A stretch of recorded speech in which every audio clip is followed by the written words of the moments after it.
based elections, as well as provide an opportunity for the candidates to debate, interact and engage. It further indicated that they have engaged all the candidates and stated that they have responded and are willing to attend the exercise, whose date will be communicated later. Now, the Independent Electoral Boundaries Commission will deploy satellite modems to facilitate the electronic transmission of poll results in areas outside the national 3G spectrum. IEBC chairperson Wafula Chebukati said the agency had identified 1,111 polling centers that will have satellite modems. Speaking during the simulation exercise of the presidential results transmission at the Bomas of Kenya, IEBC Chief Executive Officer Marjan said that the use of alternative use of technology would guarantee credible results. The Commission resorted to the use of satellite technology after the National Assembly rejected revised regulations that would have allowed polling officials to relay copies of scanned election results from the constituency tallying centers. Now, Deputy President William Ruto has promised Mandera residents that he will accelerate issuance of national identity cards to them if elected president in the August 9 polls. Ruto, who led the Kenya Kwanza leaders in a campaign trail for the northeastern region running this week, promised to end historical injustices in the region.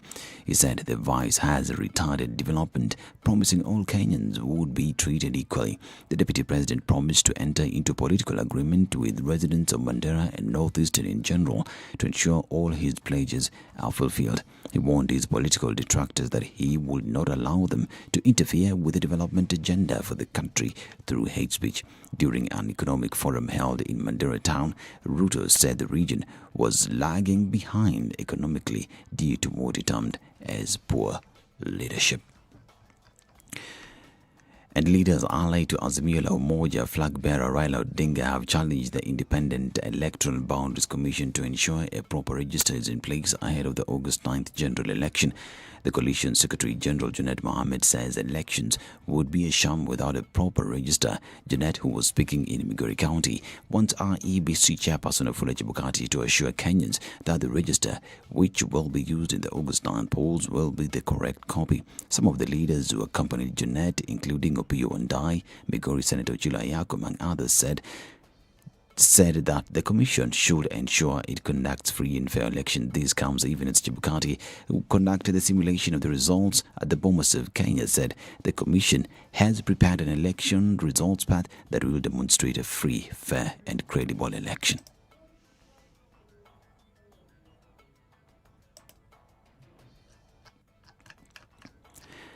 Now, a man who was reported to have forcibly kidnapped by unknown people in Lamu in June 2021 has finally been reunited with his family after more than 11 months in captivity. This is according to Haki Africa.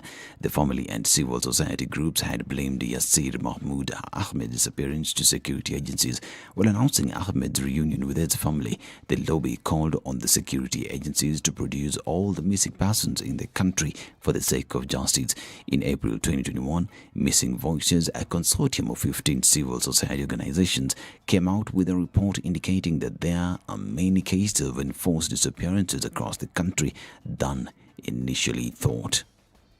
And Mombasa Deputy Governor William Kingi has criticized the county leadership for alleged harassment after his official vehicle was reportedly repossessed dramatically. Kingi said the official car was taken by police officers he claims were under the direction of his boss, Governor Hassan Joho. Kingi, who is seeking to replace Governor Joho in the upcoming August polls, says he had two vehicles, a Prado and a Pajero models, but the latter was seized by a contingent of around 20 officers who stormed his home. And Kenya is at the forefront of technological innovations in the region and is often referred to as Africa's Silicon Savannah. The rapid growth of information and communication technology, increased internet penetration, as well as wide diffusion of social media has presented a myriad of opportunities for online users. However, this technological revolution has come with its own share of challenges, forcing users to continuously balance between risks and opportunities. One of the risks of this technological revolution is the rising cases of cyberbullying. This is Newswire. I'm Dennis Assetto. Good morning.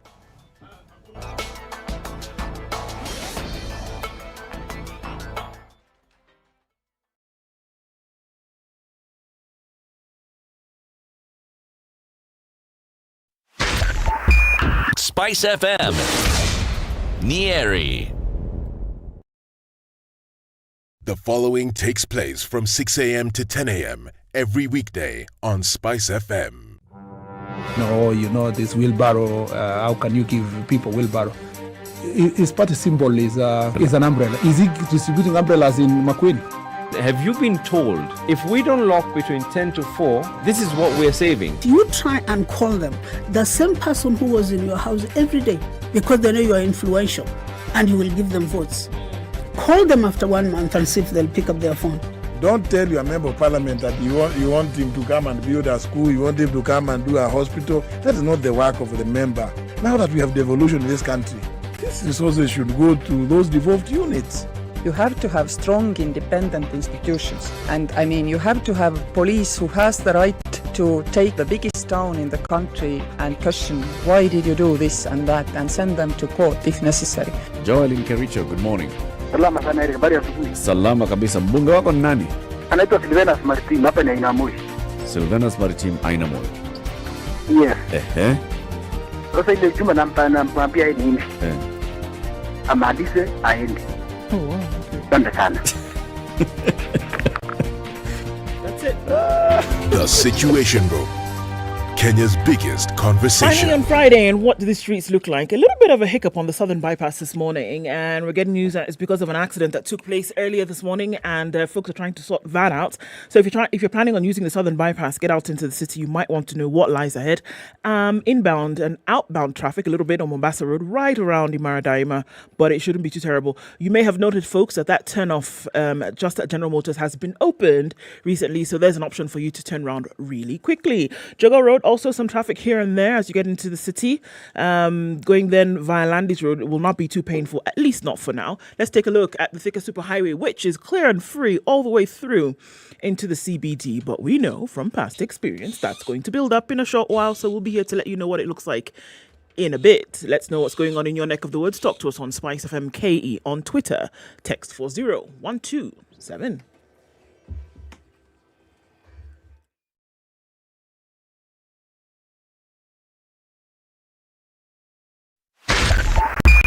.5 Spice FM, Kisumu.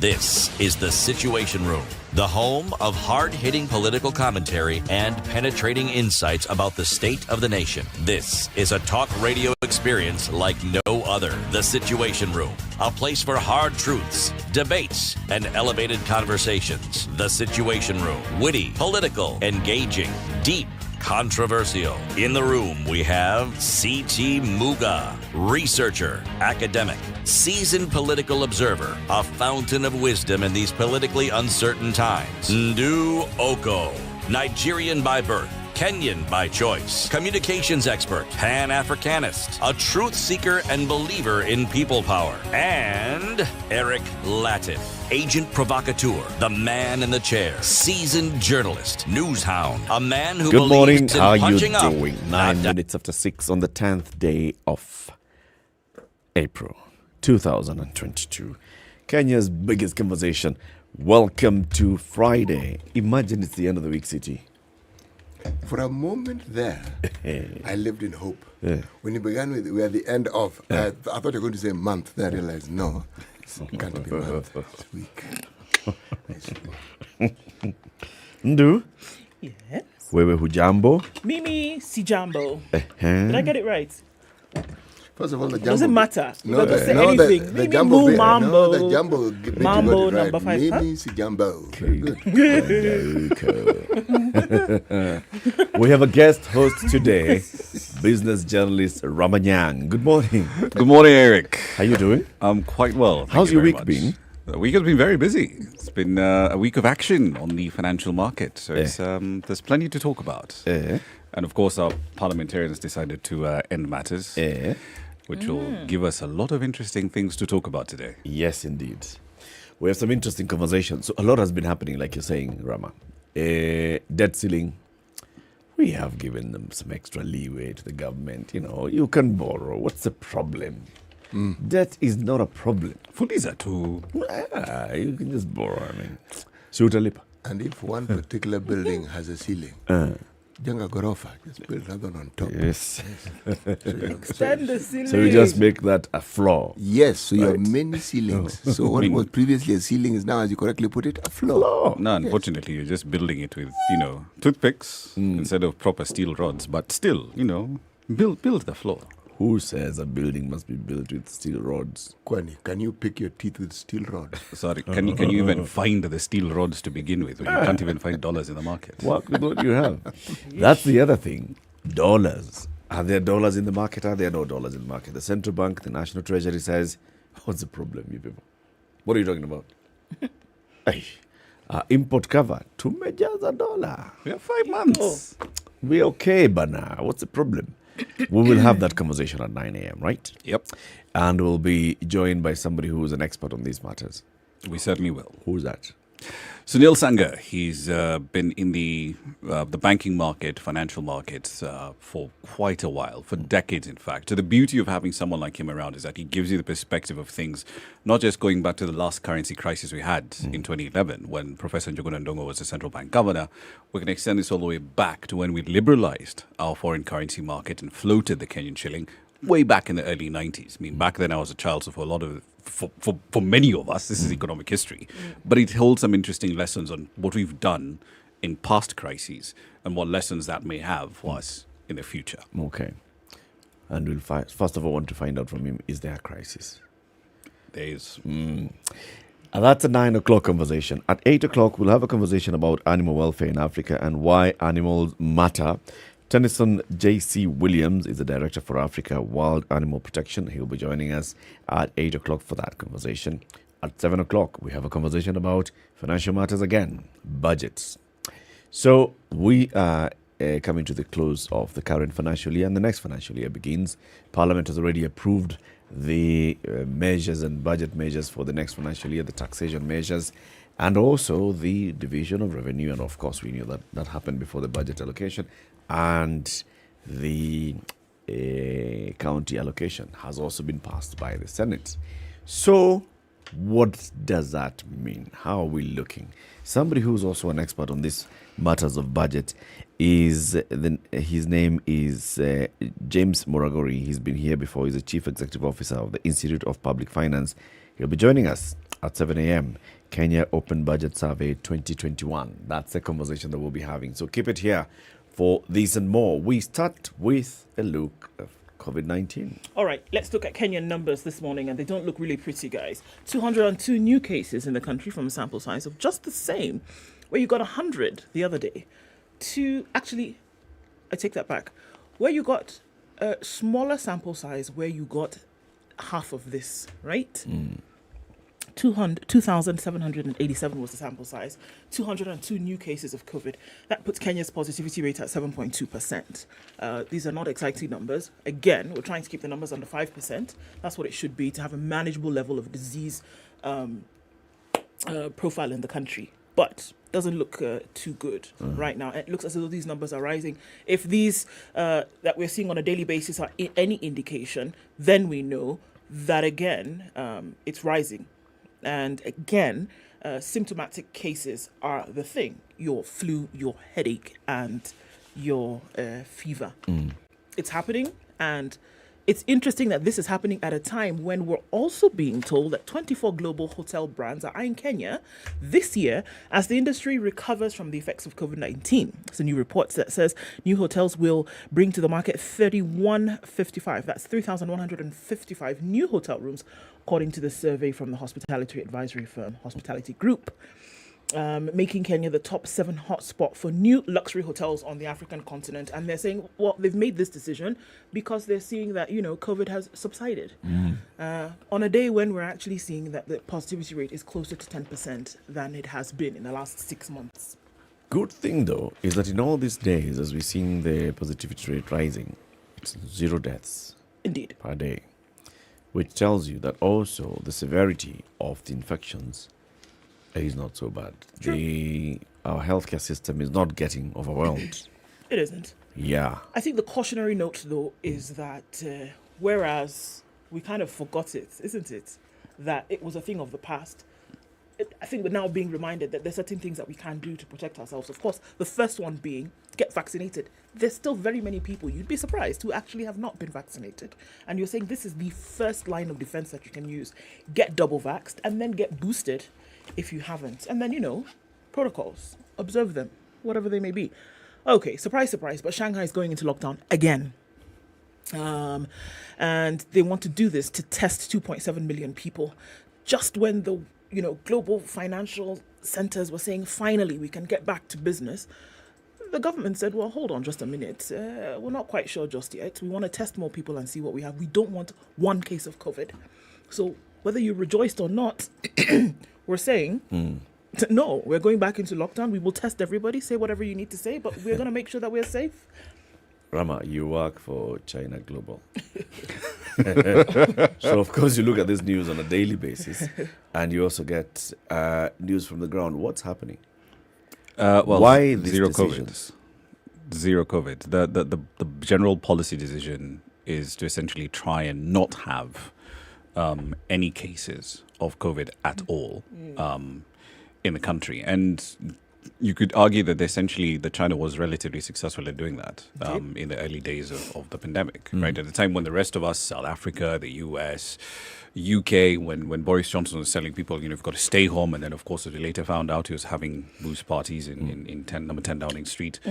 The Chinese authorities essentially were able to get things back to normal, right? People able to move around, people able to essentially go to the offices, go out and shop, go out, go have fun, at a time when the rest of the world simply could not.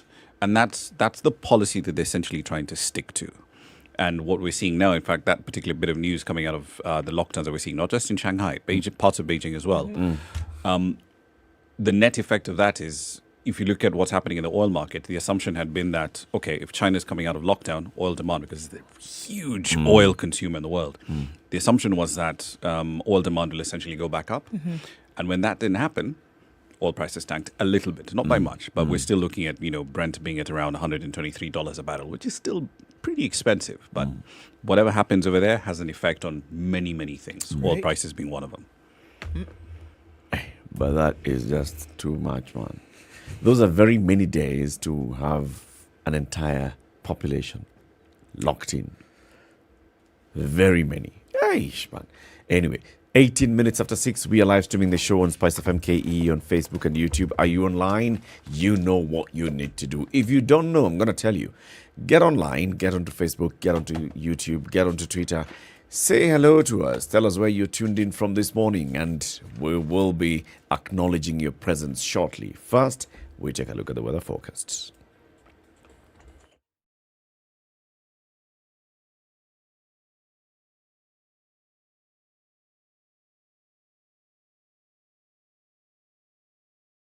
This is the Situation Room, the only way to start your day.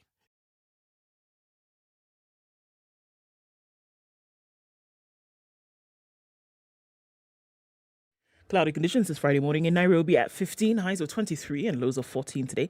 14 degrees, it's mostly clear in Nakuru, highs of 23, and we'll see highs of 23 as well in a mostly cloudy Nyeri, currently at 16. At 11 degrees, it's mostly cloudy in Eldoret, highs of 22. And we're looking at rain in Mombasa this morning, highs of 29 and lows of 24. It's also a rainy morning in Malindi at 26. Good highs of 29 and lows of 25. At 18 degrees, it's mostly cloudy in Kisumu, highs of 27. We'll see highs of 26. In a slightly cooler Kakamega at 14 and cloudy. It's raining in Kampala at 19, highs of 26 and lows of 17, while it's mostly clear in Dar es Salaam at 22. It'll go to highs of 30. 5 degrees, a chilly morning in Johannesburg. We'll see highs of 18. And Lagos, raining at 25. That'll be going to lows of 23 today and highs of 31. It's clear at 21 in Kinshasa, highs of 33 today. Looking out into Beijing, it's sunny at 26, going into later afternoon Friday. We'll see highs of just that and lows of 20. 16 degrees and clear conditions in Paris, highs of 24. And we'll see highs of 23 in London, where it's cloudy, currently at 16. Round things out in New York, where still Thursday night, it's cloudy at 21. Coming into Friday, we'll see highs of 28 and lows of 26. Spice FM. Spice up your life. Mature, intelligent talk every morning. Spice up yourself.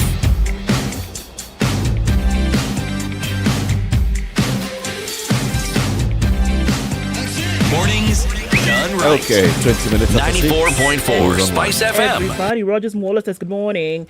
Atieno Jermaine Jackson says good morning from County 042. You know where that is? CT. Of course he does. What do you take to CT for? He's checking the jacket pocket. No, I'm not checking the jacket pocket. I'm just removing my phone. I know exactly where it is. Okay. Do you know where County 014 is? 042, 42, not 14. I heard your question. He's asking. Yes. Go, Joe. Zachary on 42, I'll tell you. 42 42 is a county that borders Garissa. You have like 4 choices. Pick one. Anyone you like. Zachary says good morning. Sinu from Kakamega. Rosh John says good morning from Homa Bay. Salamu kutoka Doha, Qatar. Olemwai, that's where he is. Bamburi, Mombasa. Good morning, gentlemen and lady. You are my morning pill. Hey, don't. Okay. This is one we can allow you to be addicted to. Spicing up Mombasa. That's where Robert is tuned in from this morning. Musa, we see you. Kiamutugu, good morning as well. Quite a lot of you online this morning. And Dennis Nanyuki is tuned in this morning as well. We see you folks. Samo Kiplaga, good morning. Atieno, I see you as well. Jumbo to you. I'm being asked a question here about pigeon. We got to get it right. Pigeon is actually... It's a derivative of English. See, first tell us the question. Okay. They look for wahala. Somebody's asking, do Nigerians really speak English? Well, yes, we do. Someone sent me this text. As I no get money, make I stay home today. No, that's English. They look for wahala, abi. They try talk, say we not sabi speak English. Jaloka says, whoever colonized Nigeria should go back and finish the job. What language is this? Well, it's another one. It's like Sheng. They look for wahala. Are you looking for trouble? They try talk, say we know sabi speak English. We sabi speak English well. Okay, Sabi. Sawa basi. County 042 is Wajir. Oh, Wajir? Yes. Okay. Wajir. Are you sure? Yes. Wajir. No, are you really sure? I know that too. No, those when you're in class and your lecturer is like, are you sure? Because they know the answer. Are you absolutely sure? They're planting the seed of doubt. Okay, carry on. Which one? Which one did you know? For carry on.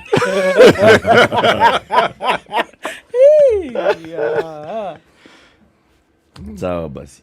It's not Wajir. Carry on. Tether, shortening, tether. Carry on. See, it's not Wajir. No, I just asked. Are you sure? Eddie Oduor, as you people are now doing the thing, has already told us where it is. No, he wants you to know that Koru is 5,550 feet above sea level. Did you Guy. know? Did you know? Yes, now you I know. did. Okay. 5 how many? 5,550. I knew the 5,000 bit. The 550, I knew it was around 5,000. It depends on which part of Koru. What hill are you standing on? Specifically. What is actually strange is when you come from the Rift Valley, the question you're asking is, are you climbing or are you descending? Going where? Into the escarpment or are you Yes. Okay, because you go down the escarpment. You're climbing outside the escarpment. Then when you reach Kericho, you go up again. And then you descend into what was formerly Nyanza. So, yes, 5,000 makes sense. Anyway. So Koru is in County 42? It is in County 42. Very good. You are just geographically confusing everybody this morning. Good Lord. The students listening to this, they're going to be like, we want a refund. Yeah, what do you mean? It is in County 42. County 042. Yes, it is. Sawa. The day's proverb? Yes, we are still in the beautiful land of vanilla. Yes, the Malagashians. Okay? Don't take a mouthful before you swallow what is in your mouth. Okay. Don't take a mouthful before you swallow what is in your mouth. Okay. Kula kom taratara. Yes. So, as in Taratibu. No, that makes it much better. Now I know exactly what you said. Okay, pole. Okay. Compangilio. Yes. Take it slow. A bite at a time. Swallow slowly. That is the way to go hungry. If traditionally you're eating in a communal place. That you first of all swallow. And then you... No. You have to have a technique. Oh, that's the way to go hungry. Yes. Okay. You make sure you fill your mouth full. And with every bite, you keep adding. Yes. So your mouth is always full. This thing it's a conveyor belt. Yes. At the emptying your mouth before, you'll go hungry. The only thing you'll have eaten is that mouthful. The next thing they'll tell you, make sure you chew properly. Yeah, don't, because if you choke, we're not coming to your help. Chew. Slowly. And the guys who are telling before you, man, they're already done. Gone.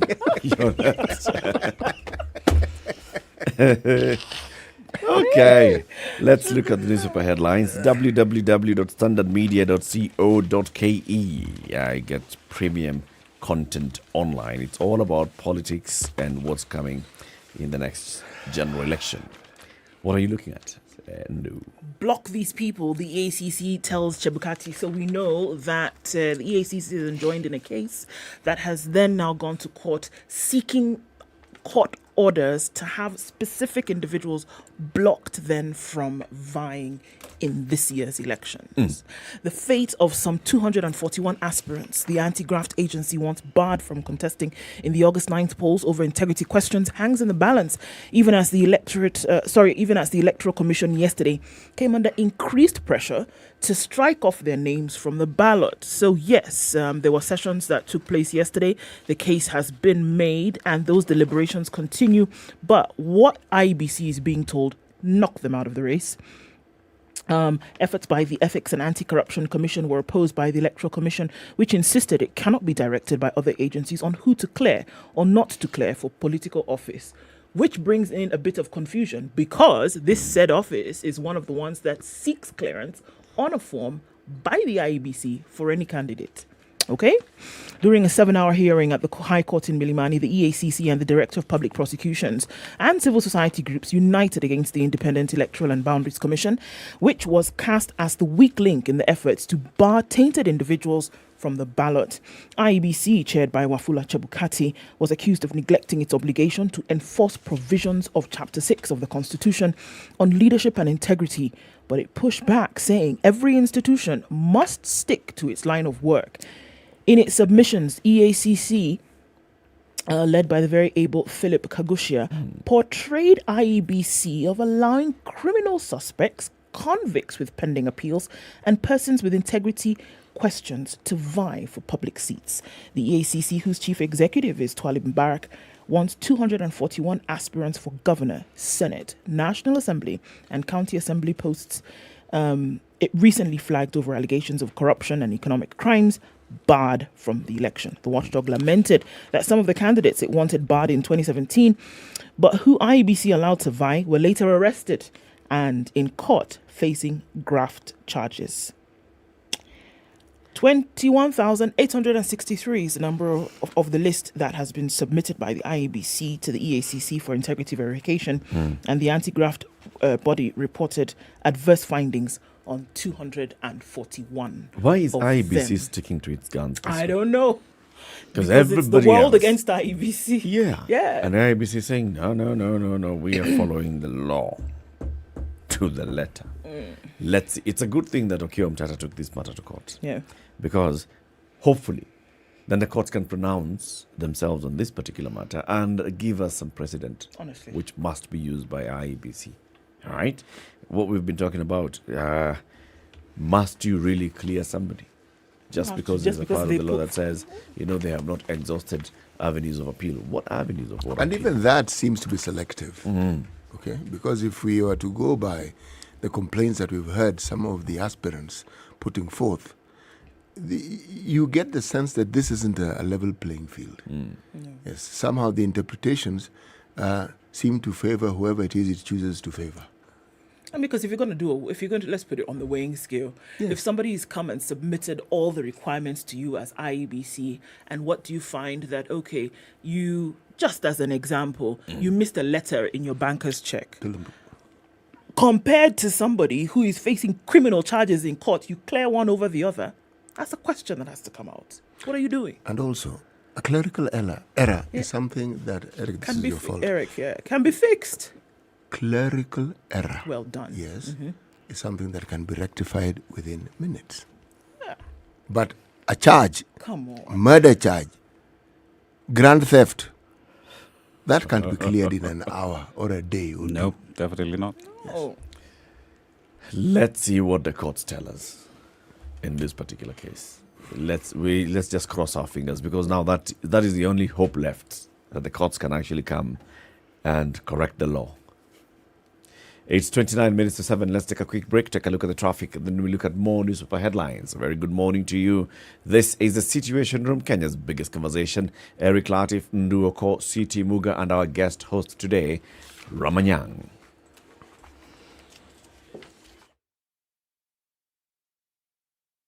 This is the Situation Room, the only way to start your day. Classic soul, R&B, smooth jazz, neo-soul, and nostalgic ballads. Make some noise. Yeah! You're listening to Spice FM.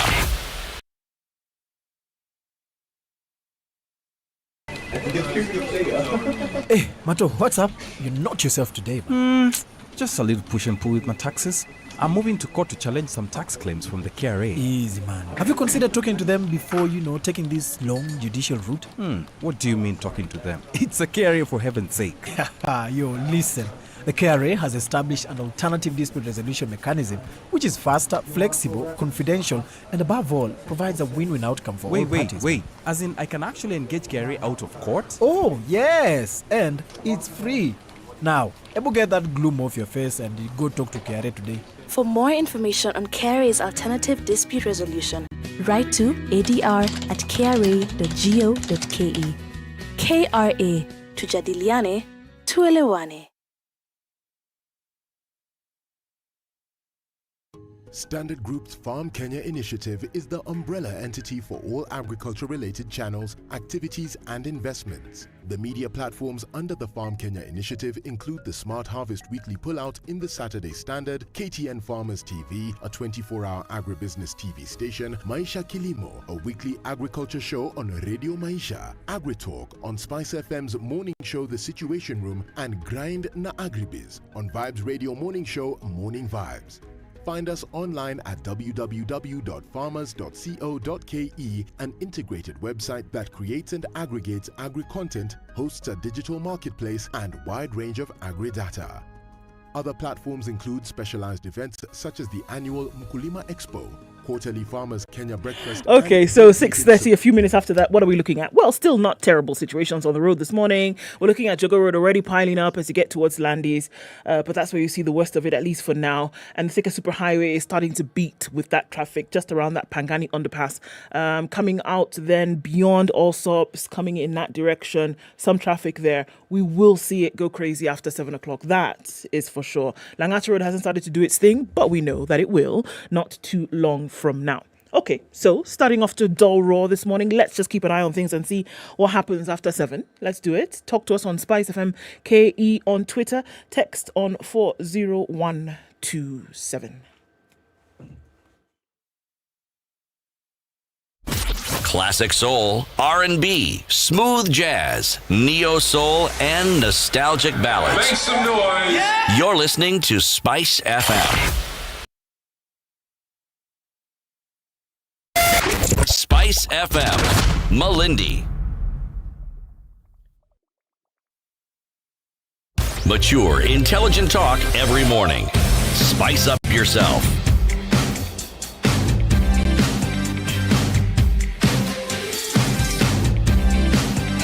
It is 25 minutes to 7. Kenya's biggest conversation continues. Rama, what are you looking at? A lot of the economic content that's coming through on the papers today. So it's interesting watching two things play out. in the papers, two strains of debate. So one of it has to deal with the amount of debt that we've taken on. Some interesting comments here from Musalia Mudavadi, the Amani National Congress leader, who's basically arguing that, look, our loan burden is problematic. And he says, you know, we have great economists in our corner who will navigate us out of the mess once we assume office. But which corner? Or Kenya Kwanza? Essentially. But do you, though? Do they have great economists? I mean, a lot of the people that we're dealing with here have been part of making this mess, right, from day one for the last 5, arguably 10 years.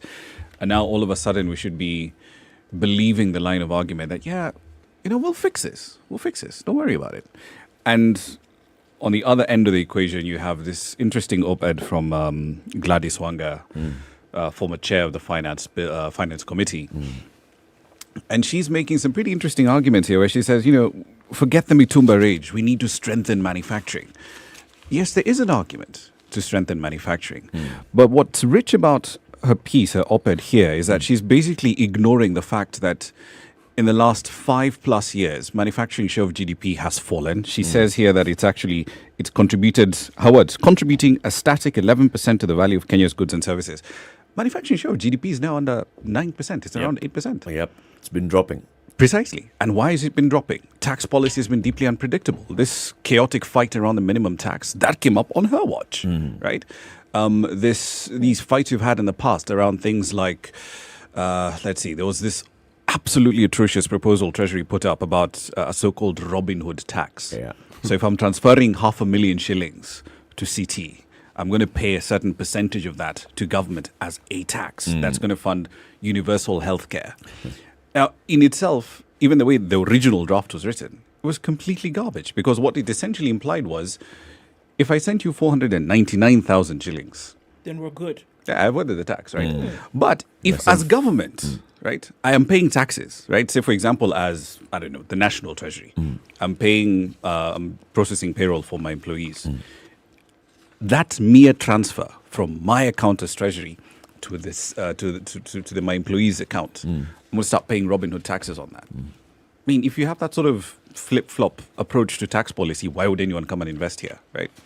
So there's an interesting mix of hypocrisy and hyperbole playing out in the papers today, especially when it comes to this debate around debt, but also what we can do to grow the economy. Is there a lack of understanding? Well, like, do you think some members of the Finance Committee, for instance, were not really seeing the impact of some of these proposals that are coming from the National Treasury and that they are approving? They have no excuse. Strictly speaking, they can't actually say that they don't know what the impact was. And here's why.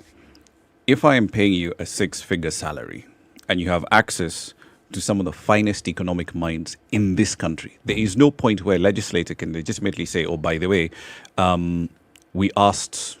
we tapped into this particular think tank and said, you know, we'd like to know if we do X, what happens? If I raise the top marginal income tax rate from 30 to 35%, which was a proposal from the income tax bill at one point, what would happen? What would that do to income, to investment in this country? What would that then do to employment, etc., etc.? There is no excuse any legislator who was in the House has today to say, oh, by the way, we did not know. They really don't. But I know CT's argument came up the last time we were here, and you're right. Based on what they have done, was there the capacity to actually understand that if we do this, if we essentially act as a rubber stamp for the Treasury, that these are the results that we will have? And unfortunately, the record suggests that there was no capacity. They were just more interested in saying, let's carve out a little benefits. Kenyan taxpayers can essentially go burn. See, in my mind, ability isn't measured by someone's academic qualifications. No, the academic qualification simply means that those individuals have been schooled in understanding the tools of that particular trade. But as for the implementation, it's the results that speak. How does it help the people you represent if you have 3 PhDs and you cannot manage CDF? Or what use are those PhDs to your constituents? If you are in Treasury and you have a string of qualifications and international qualifications and all sorts of certifications, and yet the decisions that you make seem to plunge this country deeper and deeper into turmoil, financial turmoil that is, and the best that we hope for is a mixed basket of confusion. So this ability that we speak of, yes, in terms of academic qualification, this is perhaps the most academically qualified, the highest qualified academically, the parliamentarians we've ever had. But their performance has been dismal. Dismal is putting it nicely. Yes. I mean, what are the redeeming qualities that you can attach to this parliament and say, you know something, even as we say this, look at the things that matter, the things that count. You're talking of that. You just take your pick. Inflation. Take your pick. You know, in Egypt, there's something they call baladi bread. Okay? Made from wheat. Every time the government has tried to raise taxes, my friend, there's turmoil. Literal turmoil. It's the ugali. So it is subsidized and subsidized and subsidized. So that people, baladi bread you eat with everything, just like we eat everything with ugali. We even drink uji with ugali. Everything with ugali. Starch squared. Precisely. Hyperbole here. Now, the point I'm making is a simple one. Have you seen a position where this parliament has sought to protect this common mandate, this one Jiko, this one Jiro, this whoever they keep saying, something as simple as maize flour? Have you seen efforts to ensure that the price of maize flour is stabilized so that it doesn't matter who you are, you can afford to buy it? Have you seen that? No. Something as basic as that. There's a paucity of, because what one counter argument they will make is, no, but you know, the policies that were proposed in this house and by Treasury, and we shot them down. So like the Robin Hood tax, for example, back from March 2018. What on earth are they talking about?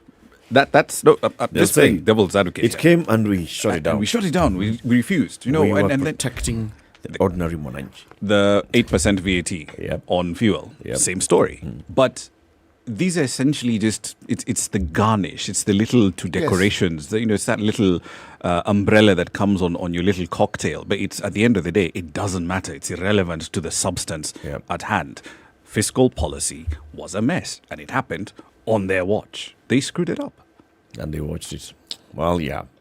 So Gladys Wanga's article there, you just said it's trash, right? I am in support of that particular view. Okay. My eyes refuse to read it beyond a certain point. The general election is happening on August 9th. We already have one member of parliament. She's just sitting pretty, waiting to be sworn in. This is a woman rep aspirant from Kericho County, Beatrice Kemei, who is the only candidate for that position in Kericho County.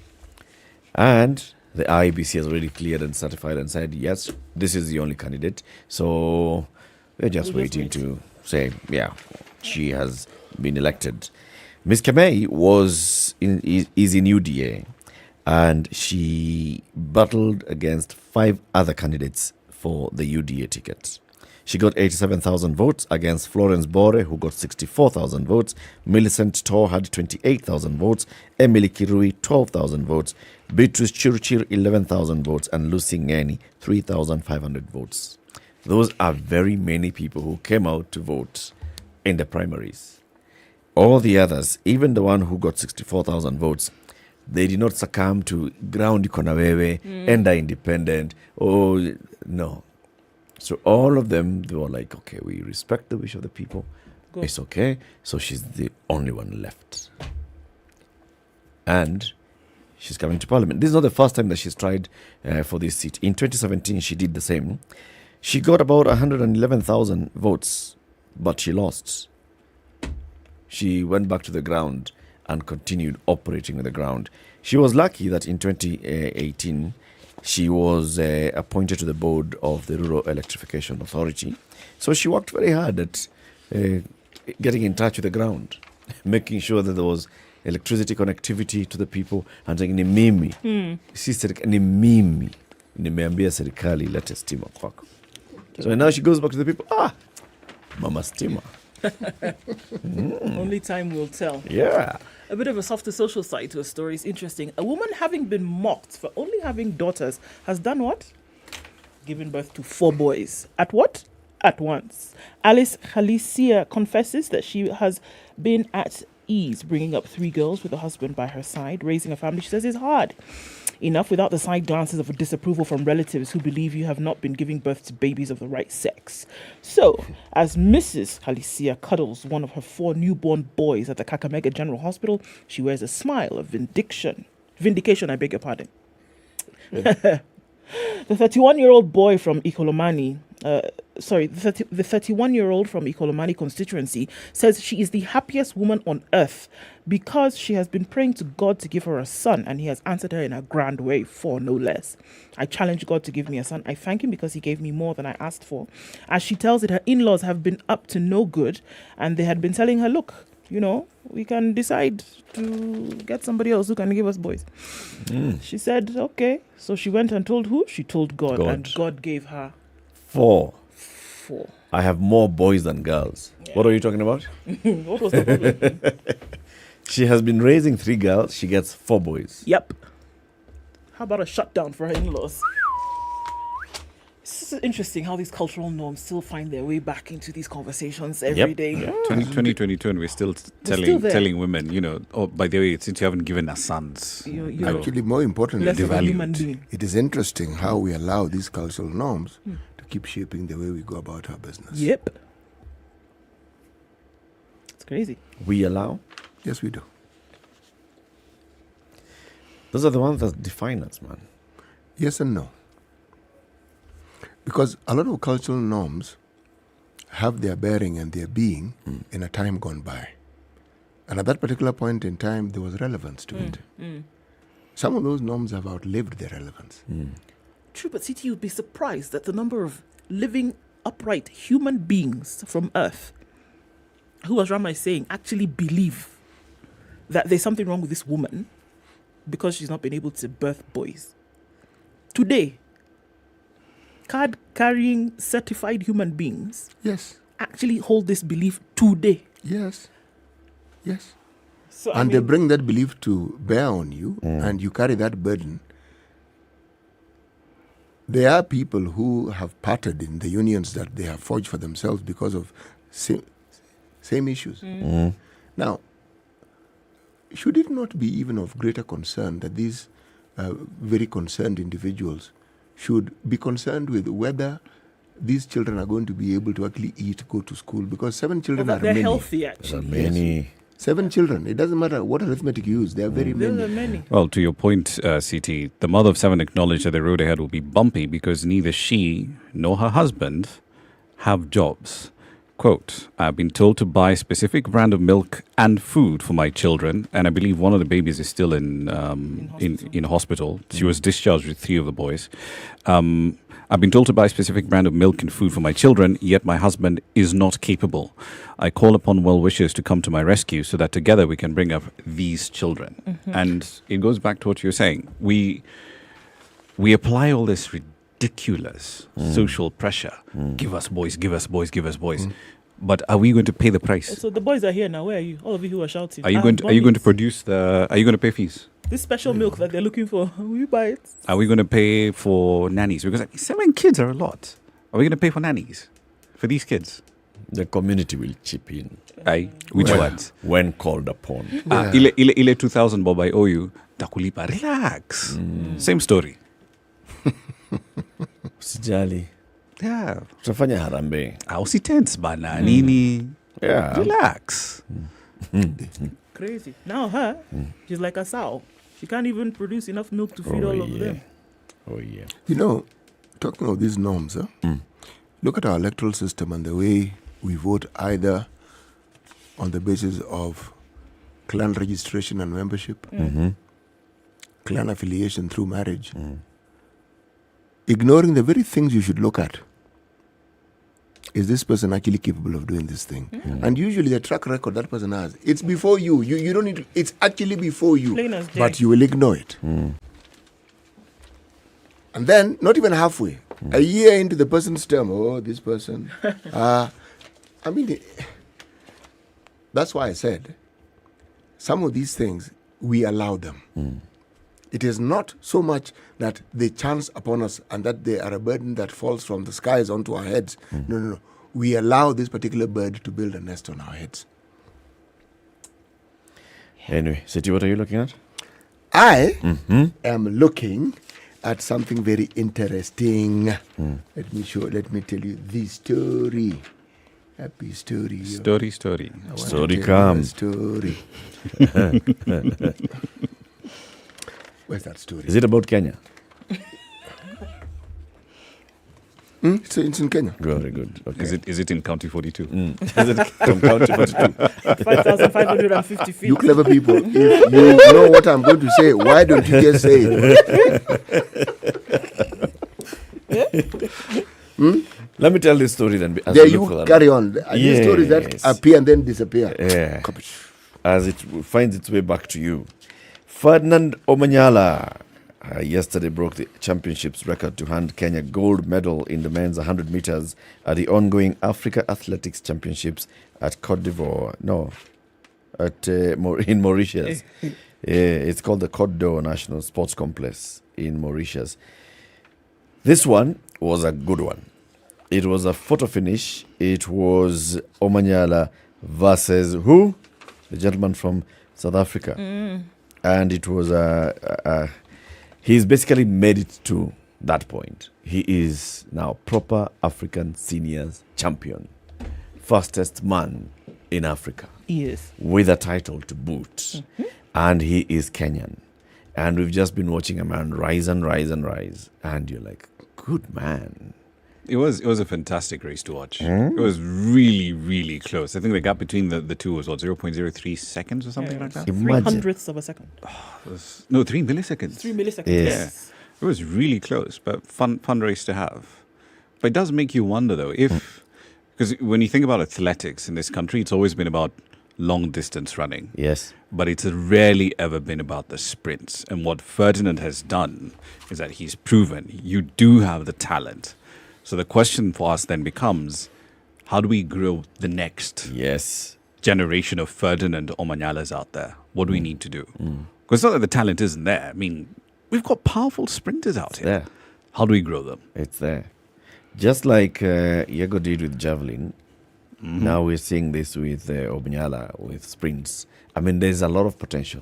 It's, like you're saying, it's really, really disheartening when you see that the federations don't do much to actually go back and see how to nurture this talent and to identify and to use this guy who is a role model and a hero for very many young people.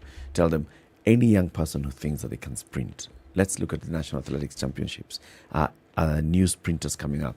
How can we help them? How can we support them? I think there are things that probably happen that aren't the purview of... What we don't know, yes. Yes, but I have always been of the impression that the federations that manage our athletics, those in the federation are more important than the athletes. Yes. So the issues that pertain to the athletes always take 3rd, 4th, 5th, 6th place. If that. Because if indeed, given the very raw talent that we have, if the athletes took center stage, where would we be? The stadia that we said we were going to build, the many stadia that we said we were going to build, surely wouldn't the building of them herald this new thing that we are saying, where we are taking the issue of sports seriously, and we know where that is. Now, the story. You found it? Yes. Good. Yes. It's on page 24 of the Standard. Wamalwa urges senators to pass sugar bill, says reforms crucial. Okay. Which Wamalwa? See, I've started the story. Okay. Not the Kimilili Wamalwa. No, this Wamalwa is the Defense Cabinet Secretary, Eugene Wamalwa. Okay? Now, he was talking about the sugar bill. All right? Now, the bill was actually brought to Parliament by Kandui MP Wafula Wamunyinyi, and it was passed by the National Assembly in September last year. But now it's before the Senate. Now, the whole purpose of this bill is to restructure the sugar industry. Now, he was talking to people in his neck of the woods and saying, President Uhuru has given us many gifts and tried to help us revive this sector. But now the final gift he has given us is this bill. If this bill is passed, then we'll be able to sort out matters pertaining to the sugar industry, and we will be able to benefit the farmers. Okay? If you look at the figures that have been thrown at the sugar sector, right? Now, he says that the Agriculture Ministry invested over 500 million in the factory. Okay? he's talking about Nzoia. He was at the Nzoia sugar factory. That's his neck of the woods, right? Some 284 million went towards offsetting farmers' debts, and 216 million went to factory maintenance. And yet, if you read the story onwards, you'll find there's complaints that despite all this, the factory hasn't been maintained in quite a while. So there was money for factory maintenance, and then... Yes. Okay. And yet, the gentleman who actually runs the factory tells you, we have gone for 6 months without maintenance, and it affects the production. I'm just reading what is here. Right. And then, even though farmers have been given money, still the farmers are owed 450 million. But this is the minister's telling us. Now, the story sounds like it's a good story. But I haven't read anything, at least the knowledge that I have of the sugar sector. There's nothing that I've heard that is comprehensive that will actually turn it around. The sugar sector, as it's currently situated in this country and as it currently is, it really requires affirmative action. It's one of those sectors that the government needs to actually intervene, subsidize, and take action that will favor us. It needs to be protected. Because if we compare sugar production elsewhere in the world with ours, we cannot even begin to compete. Just go down here to Mauritius. Just go down here to Sudan. Okay? We cannot compete. And the thing that we have never gotten into is the value addition. People look for that white stuff, the sugar that we put in our tea. That actually is not the most productive part of the cane, just so that we understand. It's like your plastic from crude. Yes, it's not. There are very many things that you can do with that cane, but somehow we've never gotten there. Now, if I'm being told that this act is going to push the sector into looking for the value addition, then it makes perfect sense. But if it's just crushing cane so that we can produce sugar to put in our tea. Unpopular opinion. We have protected the sugar sector for decades. I remember in his first stint when he was agriculture minister, William Ruto talking about a very comprehensive way in which the government is going to reform the sugar sector. We're going to clean up the books of, 4 or 5 sugar companies, Nzoia, Mumias, Chemelil, and a few others. Sony. Yeah, and Sony. And essentially, clean up their books, make them public, sell them off. Never happened. As deputy president, I remember in some instances we'd end up at these COMESA meetings and he'd be busy, leading the charge to essentially say, hey, by the way, we need an extension on our tariffs to protect our sugar sector. Now, we can't keep doing the same thing over and over again and now expect different results. So let it fall. Because taxpayer money is finite. I mean, we've given it to 20 money that has gone into this sector. Yeah, we've given it to 20, actually more than 2 decades of support. Actually, we haven't. The theory is that we have, but if you look at the practice of what you're saying, what it has done, it has always opened a leeway for people who would benefit from this particular trade more than even the farmers to have their say. But that's the thing. If we've kept on doing the same thing for 20 plus years, CT, and it hasn't yielded anything, and the results are the same. Hypothetically, why should taxpayers continue throwing good money after bad if the results that are coming out here are not what we expect? Because it's designed to be that way, maybe. Because the people who are coming up with a program for throwing in the money know exactly what they want to do with it. It's politically expedient. Yes. Because we're hearing promises about reviving the sugar sector in this election. We've heard it in 2017. We've heard it in 2013. Yeah. It's, same script, different cast. You see, protection isn't just so much just a matter of ensuring that you cannot compete favorably with others. No. As you say correctly, you cannot be protected indefinitely. It is to enable you to get to a point where whatever it is you're doing is actually worthwhile. Now, the issue here, we'll discuss the issue another day. To be continued. It's a big one, this one, though. And I think that's a good argument and counter-argument that's coming up. Let's go into the news. This is Kenya's biggest conversation, the situation room. Eric Latiff, Okoh City, Muga, and Ramanyang. Time for the news, 7 o'clock.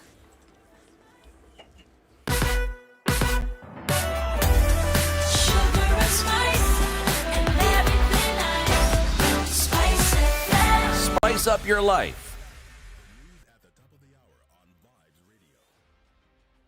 The latest news from around the world. 94.4 Spice FM. Good morning, this is Mutwa. I'm Dennis Aseto. The Independent Electoral Boundaries Commission will deploy satellite modems to facilitate the electronic transmission of poll results in areas outside the national 3G spectrum. IEBC chairperson Wafula Chebukati said the agency had identified 1,111 polling centres that will have satellite modems. Speaking during the simulation exercise of the presidential results transmission at the Bomas of Kenya, IEBC Chief Executive Officer Marjan Hussein Marjan said the use of alternative use of technology would guarantee credible results. The Commission resorted to the use of satellite modems and technology after the National Assembly rejected revised regulations that would have allowed polling officials to relay copies of scanned election results forms from the constituency tallying centre. Now, leaders allied to Azimio La Umoja flag bearer Raila Odinga have challenged the Independent Electoral Boundaries Commission to ensure a proper register is in place ahead of the August 9th general election. The Coalition Secretary General Junaid Mohammed says elections will be a sham without a proper register. Janet, who was speaking in Migori County, wants IEBC chairperson Wafula Chebukati to assure Kenyans that the register, which will be used in the August 9 polls, will be the correct copy. Accompanied by Ugunja MP Opiyo Andai, Migori Senator Ochilo Ayako, among others, they said the Commission should ensure it conducts free and fair elections. This comes as Chebukati, who was conducting a simulation exercise of the result transmission system at the Bomas of Kenya, said the Commission has prepared an election results path that will demonstrate a free, fair and credible election. Let's not all troop to Bomas and ask the Commission about the results, because your agents will have all the results in all the polling stations. We're also working with the media to report results at the constituencies after the returning officers at the constituencies have received all the results from the polling stations. And we are doing all this to ensure that this process is transparent so that we don't have any gaps in the entire process. The Deputy President William Ruto has promised Mandela residents he will accelerate the issuance of national identity cards to them if elected president in the August 9 polls. Ruto, who led the Kenya Council leaders in a campaign trail for the northeastern region running this week, promised to end historical injustices in the region. He said the vice has retarded development, promising all Kenyans would be treated equally. The Deputy President promised to enter into a political agreement with the residents of Mandera and northeastern in general to ensure all his pledges are fulfilled. He warned his political detractors that he would not allow them to interfere with his development agenda for the country through hate speech. During an economic forum held in Mandera town, DP Ruto said the region was lagging behind economically due to what he termed as poor leadership. Now, the Media Owners Association has urged all presidential candidates to participate in the organized debate ahead of the August elections. The plea comes even as Deputy President William Ruto vowed to keep off the debate after alleging unfair bias by the media. According to Media Owners Association Chairperson Stephen Gitagama, the debate will focus on issue-based elections as well as provide an opportunity for the candidates to debate, interact and engage.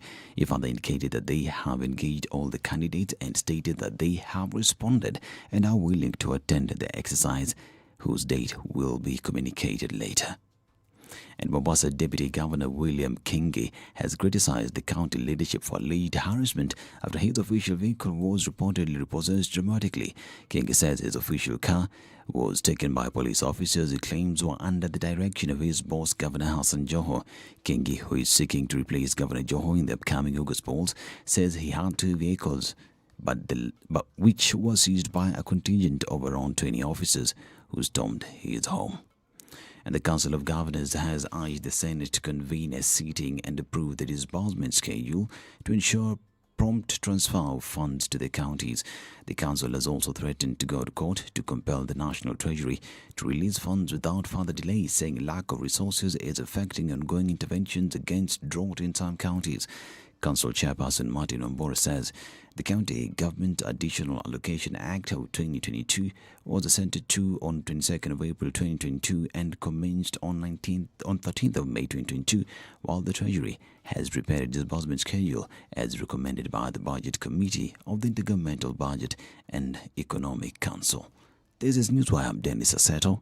Good morning.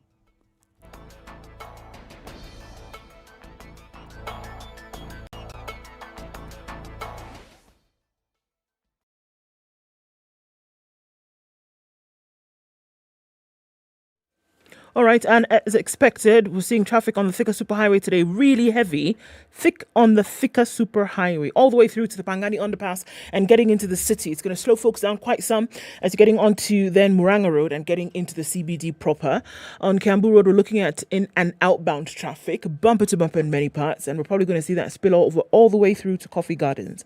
Limuru Road is also doing that thing right about now, and Juja Road has been tricky all week, and it's ending Friday, rather ending the week in style, because now we're seeing some traffic as you approach then Outer Ring from Juja Road and then into the city on the same. All right, coming off Mombasa Road, we'll also see a spillover to Outer Ring from North Airport Road. Coming out of Westlands doesn't look too bad right now. You won't have a problem getting into the city from there. Langata Road is already piling up as you get to that interchange. We'll have a look at that in a short while. Just past Wilson Airport is what we're seeing now. As you get to the interchange, it's probably going to clog up some more closer to 7:30. Let's have a look in half an hour. SpiceFM KE on Twitter. Talk to us there. Text 40127.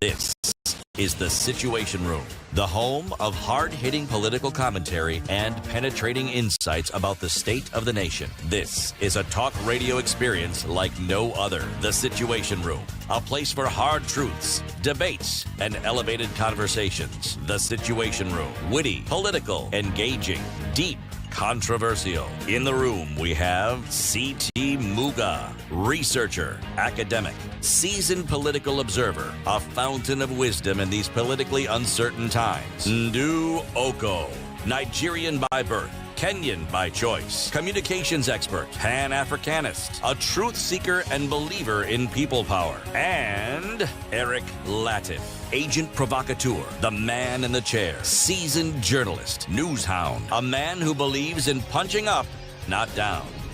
This is The Situation Room, the only way to start your day. Good morning. It's 7 minutes after 7. How are you doing? Welcome to the second hour of Kenya's biggest conversation, The Situation Room. Happy Friday, wherever you're tuned in this morning. Everybody who's joining us on Radio SpiceFM across the country, on YouTube, on Facebook, on Twitter, people who are also saying hello to us on Instagram. All of you, we acknowledge you. A very good morning to you. Let's look actually some of the people who are saying hello on YouTube. Okay. George Taita in Germany. Hello. He went back, did he? Yes. Imagine. He went back. Imagine. Alamin Yakwaro Pondo is in Saudi Arabia, Riyadh. Tuned in from Garissa is Fahita Min. Lotom Martin is tuned in. Edward Mwatabu, Philip Nyasio, good morning. Ndongo Karaoke, good morning, guys. Greetings from Tigoni, the Limuru Highlands. Karibu Sana, Ramanyang. Engineer Opani Julius, good morning from County 045. Voila.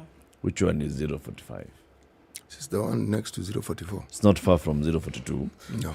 Okay. It is tangential.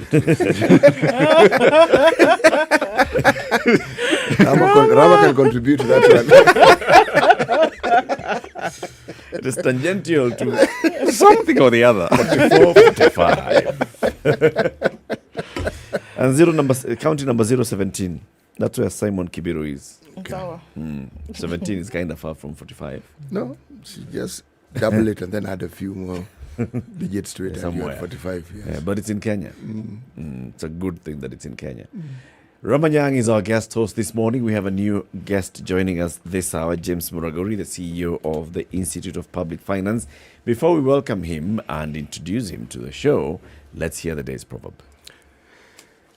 Don't take a mouthful before you swallow what is in your mouth. Don't take a mouthful before you swallow what's in your mouth. And I've said this particular proverb. This one. Yeah, you just go ahead with that proverb and follow it. You'll go hungry. Have to wait. Communal eating, where everyone is eating from the same source. And you're waiting to chew, swallow, empty mouth, then you take it again. You'll do it once. The next time you open your mouth, there'll be nothing except air going through it. It will all be gone. Gone. This is the same society that tells us, kuwa na ungwana. Yes. Kula pole pole. Yes. And others will also tell you, please don't speak when you're eating. There are people who will speak and eat at the same time. Yep. Yes. and you'll find that the food in their mouth will also speak to you, because some of it will land on your nose, your forehead. What does it do? County 42 is Kisumu. Yes, it is. Why do you think it is so sure? That's why the penny has dropped. Koru, 5,550 meters. What? Koru. My count. How do you think it is so? Okay, so which one is 45? Kissy. All right. I like the way the Kissy say it. Kissy. It's Kissy. It's Sure. Kissy. It's Kissy. James Buragori, good morning. Good morning, Eric. It's good to have you on Kenya's biggest conversation. Thank you for having me. Karibu sana. It's been a moment. Karibia mic kidogo. Ama uivute karibu na wewe. Yeah. Budget it nicely. Wow. James is the CEO of the Institute of Public Finance, and we want to talk about how we are performing. So these guys have gone home. What is that word? Sinadai. Sinadi. So Parliament has basically, the MPs Died. have gone home, unless they are called by the Speaker for something rather urgent and of great national importance. They will be gone, and some of them will not come back. Some of them are hoping not to come back because they want to be governors, like the chair of the finance committee. Others, like the minority leader, are hoping not to come back because they are not vying in this election. They're looking at bigger things. Others are trying to get their seat back, and they will not get it. Anyway, they've just passed a number of things. A finance bill has been passed. There are several other things that they've passed. They've looked at very many ways in which the next government shall have a rope to hang itself. And those are the questions that we want to discuss today as we look at how we have performed in terms of our budget in the last year. You've come up with a budget survey, 2021. Tell us about it. Thank you, Eric. The Open Budget Survey, which has been under process for the last 2 years, was trying to assess how transparent our budget has been within that period. It's been running for the last 8 years, and Kenya has participated on those 8 editions. And for this particular period, there were 120 countries that were being assessed. And Kenya scored, average, 50 out of 100, which is it didn't move from 2019, and the contents therein looking at how much information did government make available to public, how did the parliament allow for people to engage with them, and how did the Auditor General look at our finances. And of course, across this conversation, as you're talking about Parliament and Senate, it's essentially the weakest link in this whole conversation. And I think it's something to make us all worry, when we think about Parliament being the weakest link in our budget, in our budgeting process, because they're supposed to be, the proper oversight mechanism to safeguard public resources. So the Open Budget Survey, being, it's considered the world's only independent and comparative mechanism for assessing governments. Now, assessing 120 governments across the world and using the same criteria then means, Kenya at average, it's a pathetic average because we are properly beaten by Uganda, over the years. And considering, Kenya considered itself as, an economic powerhouse. It's just its own way of considering itself. Of course, the metrics might say it is, but when we think about budget and making this transparent, as a proper democracy within the region, then we need to be doing much better than we are. James, can you walk us through the process? What are these indicators that you use in the survey, and what are they purposed to bring out?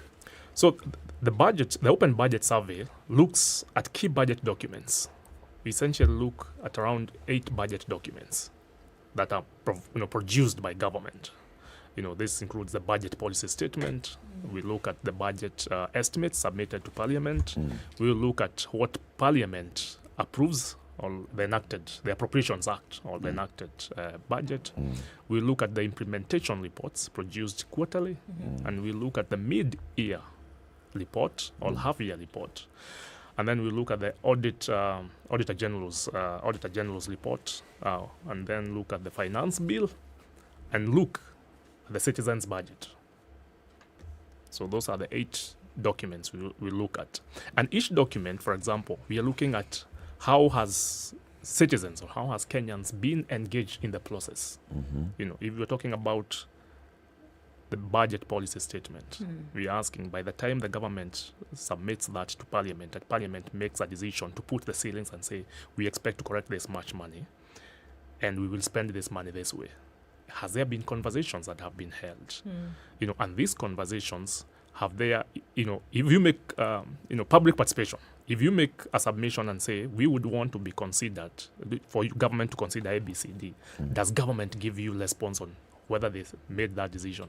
And of course, like now, you know, we saw people made feedback on the finance bill to Parliament, for example, made amazing propositions, you know, and Parliament, the Finance Committee, took in suggestions and provided a report that indicated that, you know, this, you know, we've taken this feedback, but at the floor of the House, you know, things change. But then, do we expect to get feedback on why those propositions were not considered? Then that's now when you talk about meaningful engagement or actually deliberation. You know, there's, we're looking at trying to move the conversation from just mere public participation to actually public deliberations. Because if you move it to public deliberations, means there is feedback between you. We are deliberating. But participation, it could either be one way. You know, wanted to participate. I participated, and that was the end of it. Submit your memoranda, and then thank you very much. We shall put it in the report. You actually told us this. Now, this is what. Yes. Absolutely. So that's a process that we take. You know, we look at also the comprehensiveness of the information. You know, we're asking, you know, what information is this that's contained in these documents? Is it actually information that you can relate to, you know, documents, you know, like policy documents and other information available that is, you know, that has evidence? You know, we are saying, you know, we're going to put, allocate, let's say 10 billion to Galana Kulalu. But what informs that decision? You know, is there evidence? Is there data backing up that allocation to Galana Kulalu? Is there a document that we can relate to that? You know, in terms of, is there, you know, does it tell us how many, you know, hectares and what's supposed to produce and what would happen, you know, to that? Because our budgeting has, you know, moved from line item where you say, you know, I need fuel to go to Kisumu. Now it moved to a point where, you know, program-based budget, we said, I need fuel to go to Kisumu to do A, to do B, this C. and the other. And these are the results that I will find once I come back from Kisumu. Now, do we get some documentation for some of these projects? Like the way you've said, pick one, like Galana Kulalu, X amount of money allocated to this. This is the reason, these are the supporting documentation, and this is what we expect out of it. And this is how we shall measure the impact of the 10 billion shillings that we're putting in. Do we get it in all items? I suppose, first of all, that those documents exist, but if they're not made publicly available, we'll assess them as not being available. Because, you know, at the end of the day, we're talking about taxes, which are paid by you and I, and, you know, general all citizens. So if that document is not made publicly available, then it's considered not produced. So it will be assessed as not been, no, it's not there. Okay, so then in terms of a budget, which we are saying must be efficient, it doesn't matter where we are in the world, that if you have a budget for which a country then is to operate, it must be efficient. So even as you look at this and you look at the Kenya example specifically, then how efficient is the budget? If you have participation, which is eye service at best, by the public, and then you have the budget then being implemented, as it were, based on decisions that will be made on the floor of the House, effectiveness and efficiency of the budget across board, how would you rate it? Just take this year alone. How would you then rate it? Well, you know, I would look at, first of all, from what parliamentary budget considered as allocative efficiency. There's no value for money in most of the things that we are doing, you know, proposition.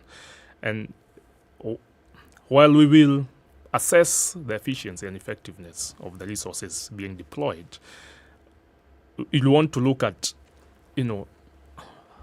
relate that to the actual quality of life. Are we changing life? And, it's interesting. Over the last, 10 years or so, our budgets, we moved potentially over almost 30 trillion plus, every year, if not so, of the annual budget, 2.5 to 3 trillion every year on budget. But then we're asking, what can we say? And heavy on it, it was infrastructure, public spending, so the concentration is high. It's at the top.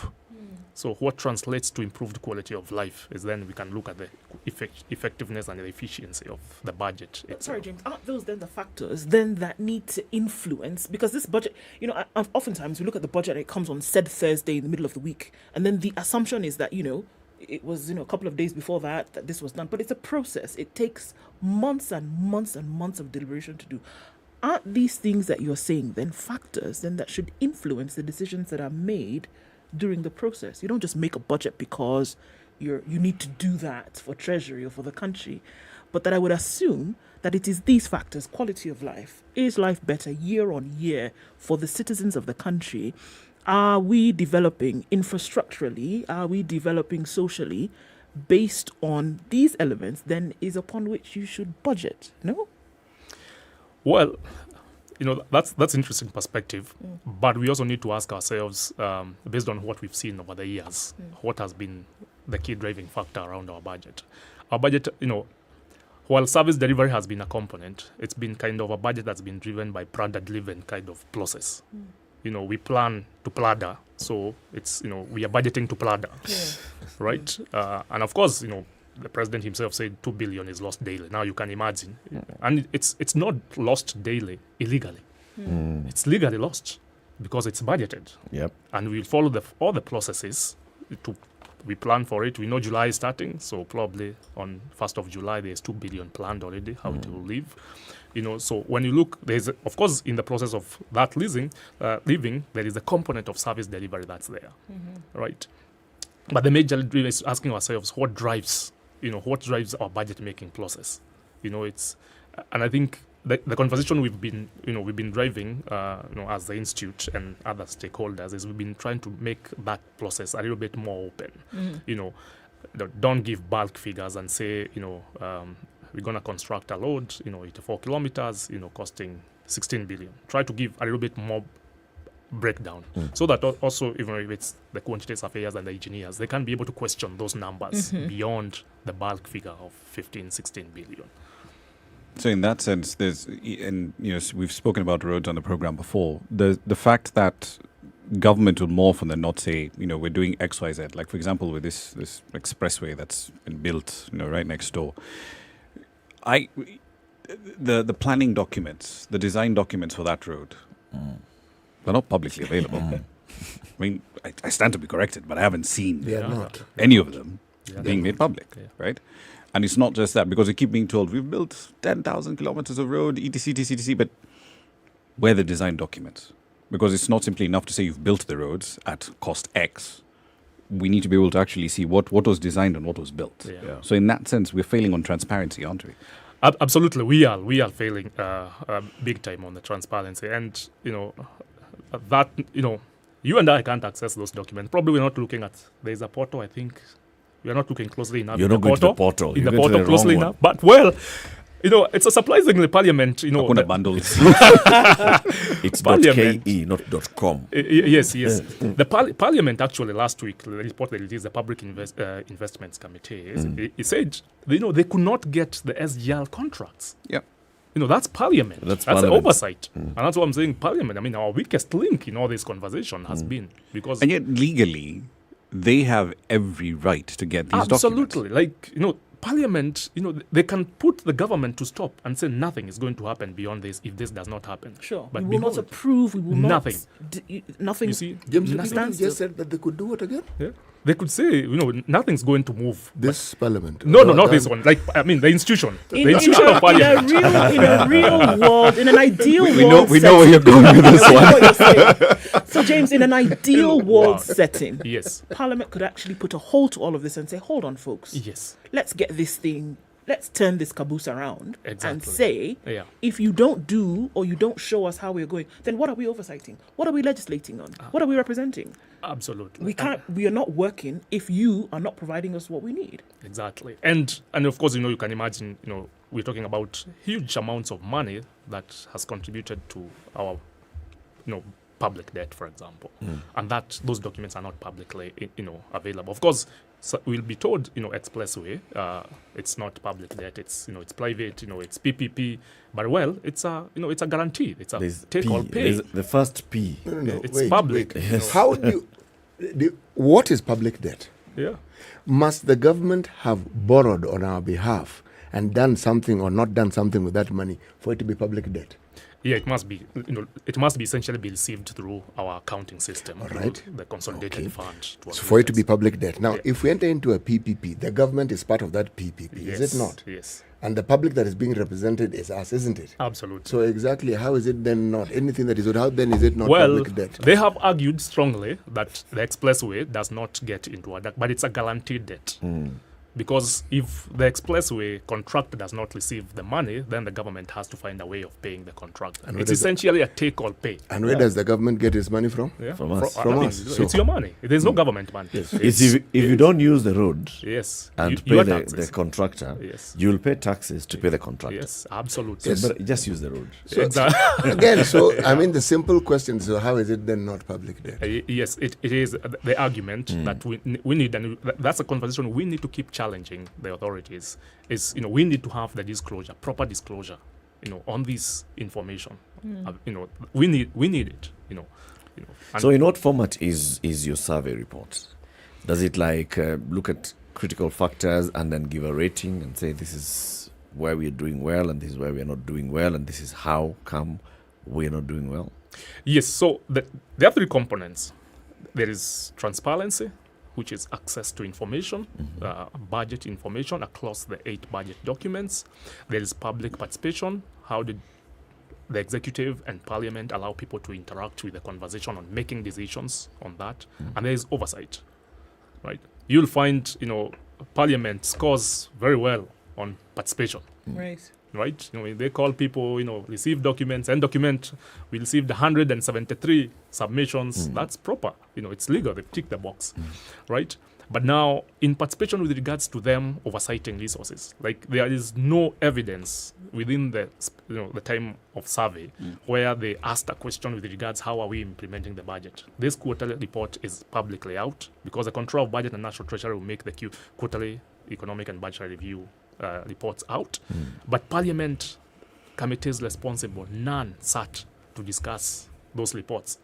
So even as our expenditure and us doing supplementary budgets, many supplementary budgets, it's not informed by Parliament. Give feedback, and said you probably need to move money from this because you're not spending, but it's because Treasury thought, we not spend this, or we need more money, let's do a supplementary. But isn't that part of the problem, though? The fact that we're having to bring up so many supplementary budgets in any given fiscal year. I mean, the fiscal years we've had supplementary budget 1, budget 2.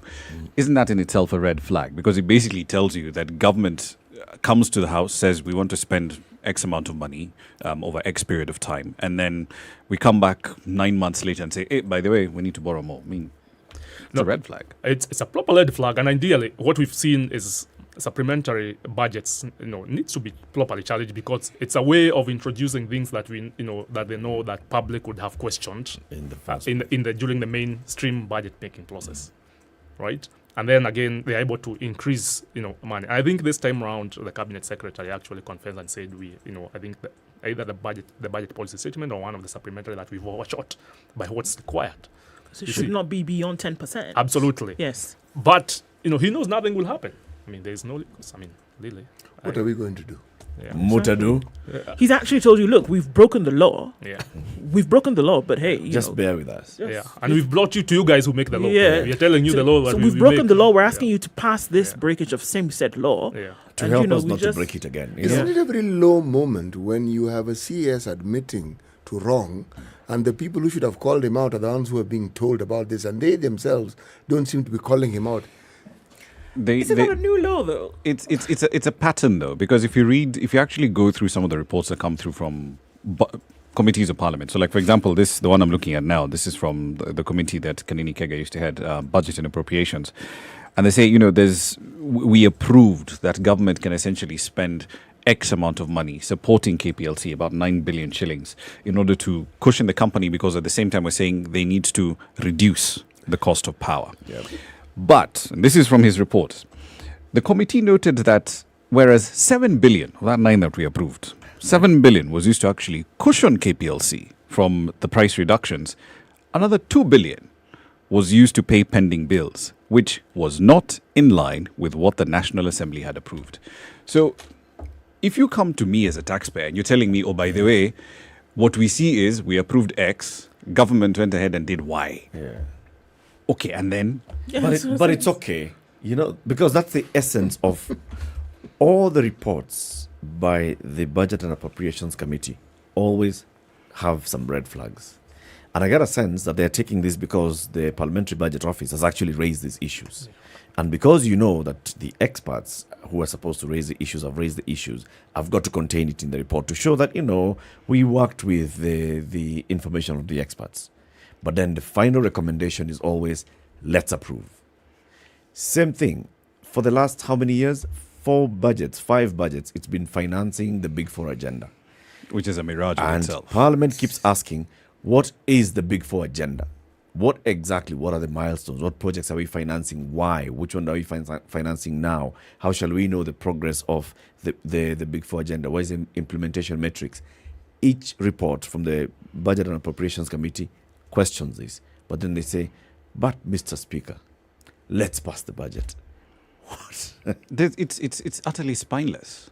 That's the long and the short of it. It's utterly spineless because that the things you're approving spending on do not make any sense. The data has been out in the public domain for a long, long time. You want to talk about affordable housing.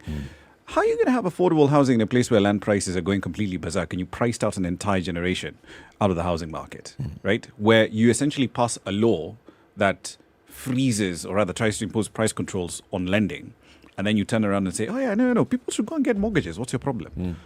See, we've controlled interest rates. Go and get mortgages. Okay. We've created a mortgage financing corporation. How? To whose benefit? There's a mortgage refinancing corporation. In fact, it has very many people who are already subscribing to it. This is the future, all right? And yet, we only have 27,000 mortgage accounts in this country. In the country. 27,000. However, Rama, you've got to look at it from just about 15 years ago, there were only 10,000. Oh, sorry. There's progress. There's a lot of progress. There's 17,000 new mortgage accounts in the last 15 years. That tells you, and we did not have the Kenya Mortgage Refinancing Corporation. So mortgage here, borrow money so that you can put up a structure to live in or for someone else to live in, isn't it? Yeah, but is that the sum total of all the development projects that we have in the country, 27,000? The answer is no. So where do these people get their money from since they're not getting mortgages? Because building a house is not 2 shillings. Exactly, is it? That's why we've noticed that the private sector in the financial sector is just not doing it, and that's why we've come up with this, the Kenya Mortgage Refinancing. And the owned by who? It's the public. Which public? No, banks. It's owned by the same banks. It's owned by the banks. Subsidized by the public. Exactly. Right. Exactly. Let's take a break. It's 26 minutes to 8. This is Kenya's biggest conversation, the Situation Room. We're having a conversation about budget and our budget-making process. Open Budget Survey 2021 produced by the Institute of Public Finance, whose CEO, James Muraguri, is with us in the studio. Ramanyang is our guest host today. And, of course, Okoh is present. CT Muga is present. Eric Latiff is somewhere. This is the Situation Room, the only way to start your day. Classic soul, R&B, smooth jazz, neo soul, and nostalgic ballads. Make some noise. Yeah! You're listening to Spice FM.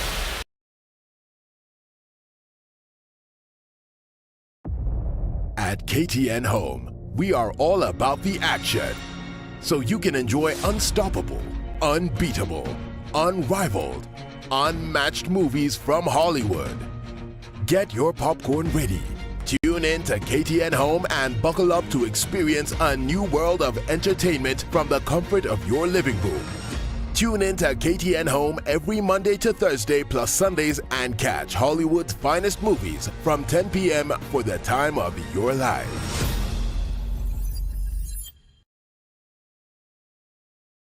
Feel the roar. KCB is bringing you the World Rally Championship on the 23rd to the 26th of June 2022. Tune in to the Spice Drive with me, Edward Quach, to find out more about it and how KCB has made it possible for you to enjoy all the action. KCB, go ahead.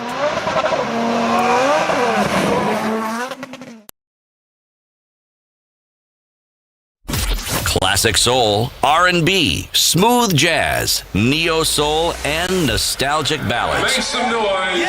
You're listening to Spice FM. Hey, have you heard about Mbuzi24.com? Mbuzi what? No! What is it? Mbuzi24.com delivers farm fresh products such as meat, cheese, eggs, herbs, and more straight to your door. Fresh and reasonably priced. And imagine, it's free delivery. Mbuzi24.com. Farm fresh food. Order now and get free delivery in Nairobi. Goat meat only 545 Kenya shillings per kilogram. Are you looking for employment and are tired of sending job applications without any response? Gone with no response? Tarmacking is now a thing of the past thanks to Skiza. Dial star 811 star 1 star 21 hash and subscribe to a ringback tune that reflects your qualifications only for 1.5 bob a day. And your callers will know your credentials and send you opportunities they come across. Set the tone with Skiza.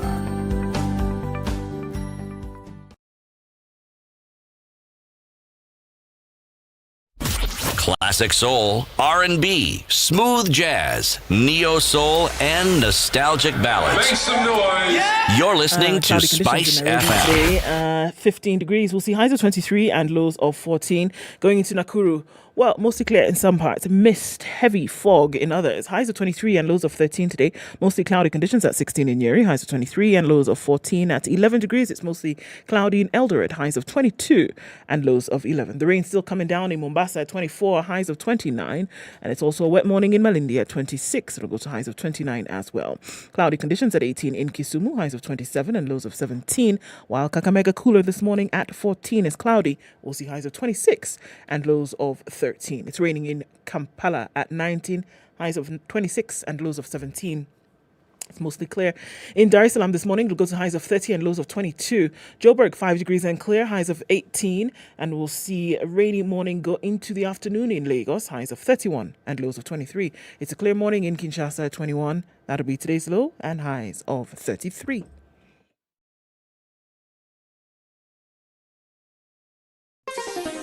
Chilled Spice. It continues this morning, and we're getting into traffic hours. So says the clock, and we see on the streets as well, building up on the Thika Superhighway, quite way past that Outer Ring Junction, and then you have a bit of a reprieve, and then we get to bumper situation just past the Utali Drift, and it'll be heavy as you then go towards the Pangani Underpass. Many parts of Westlands, we're seeing that traffic build up. James Gishoro is doing the thing as you get to Waiyaki Way. And then getting into the CBD won't be too bad. Don't forget, it's the Red Hill Link Road if you want to run away from the little traffic there is. Or if, you want to sightsee on a Friday morning, you can do that. Jogger Road, getting into the city via Landis and the Kamkunji roundabout, also building up here and there. But traffic is not too painful, at least not at this time. Let's keep an eye on things. Tell us what's going on where you are. SpiceFM KE on Twitter. Text 40127.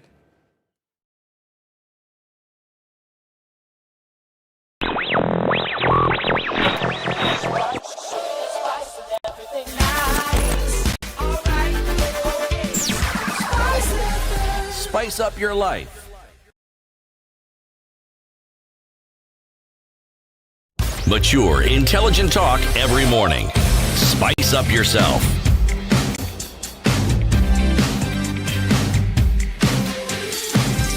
It's 20 minutes to 8. Mornings done right. 94.5 online.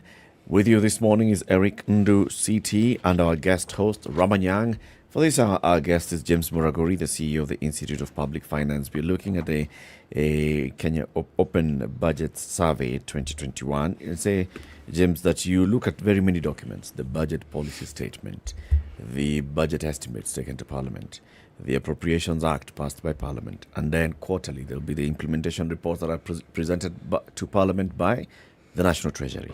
There's the half-year reports presented by the National Treasury to Parliament, which will be discussed by Parliament. And then there'll be the Auditor General's report at the end. And then there's, of course, the Citizens' Budget, which is a abridged version of the budget itself. All those documents, when you look at them, where are the red flags? Is it at the first one, the budget policy statement? Is it the Auditor General's statement and how it's handled by Parliament? Is it the implementation reports and how they're handled by Parliament? So the red flags will be on what we call the mid-year review, which is the half-year budget report. Because first of all, it also informs, mostly the supplementary budgets come after the half-year. There's rarely none, any that comes before the half-year. So the mid-year review report or the half-year report, the version produced by Kenya is not consistent with best practices because it doesn't give consolidated information across the whole half. So over the last 8 editions or so, it has been adjudged to be unavailable because it's not consistent with it denies people the information to see the decisions government is making with regards to that year, because then it can also allow Parliament to be more informed when the supplementary budgets are coming. When you say best practice, are there provisions in the Kenyan law that match this best practice? Or could be the National Treasury is presenting to Parliament what the law tells it to present to Parliament? And that's the biggest challenge we have, ticking of the boxes, not going. And that's what we're talking, including public participation, that you do public participation to tick the box. So when the law says you're supposed to provide a half-year report, the content therein is administrative. The law does not prescribe the content. So you're supposed to work. Actually, the law says, the quarterly reports will be made available to Parliament. And so the half-year report is 2 quarters, which is half-year report, and which is very administrative. So we're pushing them to give us more information on the decisions behind the half-year, so that even Parliament can be able to make the decisions. Because when you present now another quarterly report, with missing information of their previous quarter, then it means someone has to be reading 2 quarters simultaneously to try and get dig that information. But we want that information consolidated and matched against the targets. And what does that push yield? Because the assumption could be that, yes, we know we are, curating all of this, and the assumption is that they know that they should then be made open or made transparent. The process. But obviously that doesn't happen. So what does the push yield? That you say, we're pushing them to be more transparent. We're pushing them to show us what this is all about, so then we know then the real state of things. What does that push yield? Or what has it yielded? Well, we've seen information, gradually increasing in the document, right? And because if you look at 2017, the transparency scores was around 46. In 2019, it was 50, and now it's 50, right? Meaning there's some little bit of more information that has been improved. But because still, we'll assess what's in the document itself, but still the entirety of the document will be judged as not being available. Oftentimes we ask questions here and they may seem obvious in terms of the answer. But the thing is that for those who are on the outside listening in, they would then need to understand, because it would seem kind of weird. Why on earth would anybody in a legislative capacity or an oversight capacity not want to share information about how things are done? Why? Well, first of all, vested interests. People have vested interests. The more less information you have on how money is being spent, the more questions you're able to ask. The less questions you'll ask, because you have little information. But now people like Lamanyang, the less information you give them, the more questions they'll ask, because that's their daily work. The more or less information you give to James and the institute, the more questions you'll ask. So the better you give us information. The reason why, for example, we are, like harshly looking at this survey, especially for Kenya, because they're giving us less information. So we're asking hard questions. Why? Because we can dig much more information as experts in the space. but someone else will not have time to dig for that information. And they are the ones who pay the taxes. So you need to give them much more information so that they can be able to put the leaders to account for those resources. Let me ask this question. This is just your opinion. Why do you think we have this culture in the country where information that should be in the public domain is always in the private domain? I mean, it's government. Why do we always have this conversation where we are asking for more and more information, which we are never given? Why? Well, like I've said, like the contracts, like the contracts, like the budget numbers. Like the designs. Right? Because if we, for example, we can ask, why would there be, if that design is available, we'll ask, why is it that there is no entry or exit from CBD? Where there are no footbridges on no footbridges. Why are there no bus stops? Exactly. Those questions we'll ask because we are users. This is the design, but what's the user experience? Exactly. It's the same case with the access to information. In fact, the question is, was this the design? We see the so-called finished product. Was this the design? Yeah. Well, what we can see is the design. But what's the user experience? Because that's a question around access to information. Was it factored? Absolutely. And if they made these designs publicly available, early enough, probably we could have challenged the designs and say, you missing point ABC, you missing point D and F, and that would have improved. But let me ask the question, James, again. I thought it was enshrined in our constitution that a project such as this one should be subject to some thorough public participation. Mm-hmm. This one I know I haven't gotten wrong. This one I know I've gotten right. Well done. Well, it's enshrined, yes, and it's constitutional. It's one of those situations of qua ground. Yes. And properly you say it's enshrined in the constitution. It is. Right? It's an express order from the people to the authorities. There's an environmental and social impact assessment report for this one. Yeah. Kama wewe participate ni sawa. Somebody participated on my behalf. Where those people are, again, is a different question. might be random people on a ghost server somewhere. Well, and so abuse of processes and authority bestowed to those people by us as citizens, and the constitution, as you've rightly put, is something that's been rampant over the last few years. Could you go into a bit more detail on that? Because especially with public participation, it's a word that gets thrown around a lot by MPs, by government, and say, but public participation was held. And I've seen instances in specific laws, like the Copyright Amendment Bill that went to Parliament and was a huge flashpoint of debate last year, when they put out the call for, okay, now we want comments. It was in December, the tail end of December. People have turned off. They've gone home. Their mind is on full holiday mode. And then here MPs saying, yeah, we want comments for X, Y, Z. And you're giving guys a really, really tiny window. Could you give us examples of how that public participation process is abused?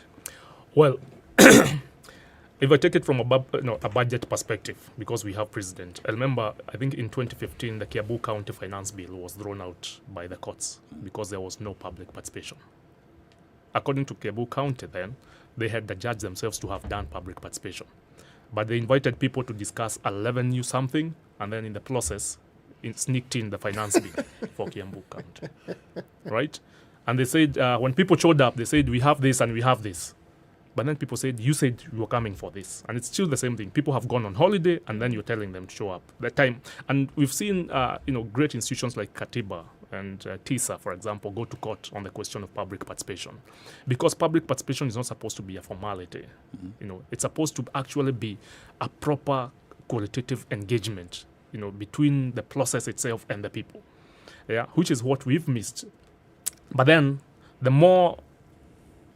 narrower the time for public participation, then the less the time you have, for proper engagement. And that's not cast in stone, is it? There's no set limit on, you must have this as a minimum, 2 weeks or something of that sort. Yeah.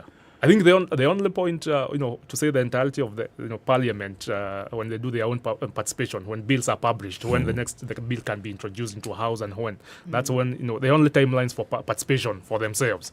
But for these other documents that are citizen, that require citizen engagement, there is none that has any defined period of engagement. And probably the like the environmental assessments, which provide for 21 days, put in a newspaper and then 21 days. That's what, that's defined because that's now proper public participation. You can say it was put in the papers for 21 days.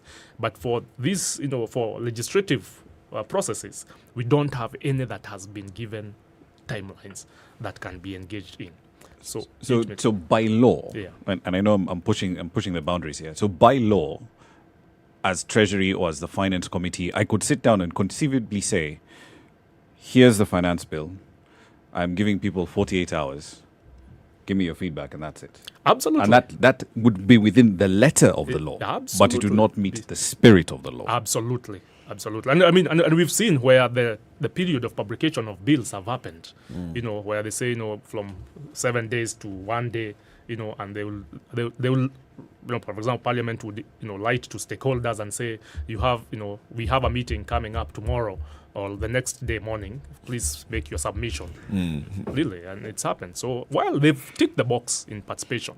And that's why we're saying the weakest link when it comes to these processes has been, for example, Parliament, because they've not provided.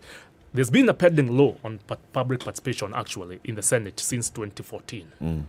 I think that it was introduced by Senator Amos Wako, I think, if I'm not wrong. I think in 2014. And we're still waiting for that law on public participation, defining what should happen in the processes and timelines.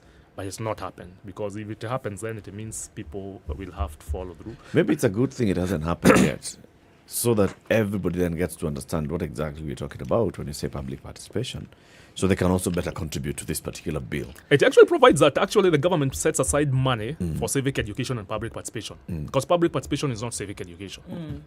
When I come at my own participate, you need also to create time to come and educate us on what participation is all about. Indeed. But then at the same time, then I think the question then beyond that, how granular does this have to be? Because the assumption is that you're going to, have, forums where people can come down, maybe read a document, and then they ask questions and they say they give their own.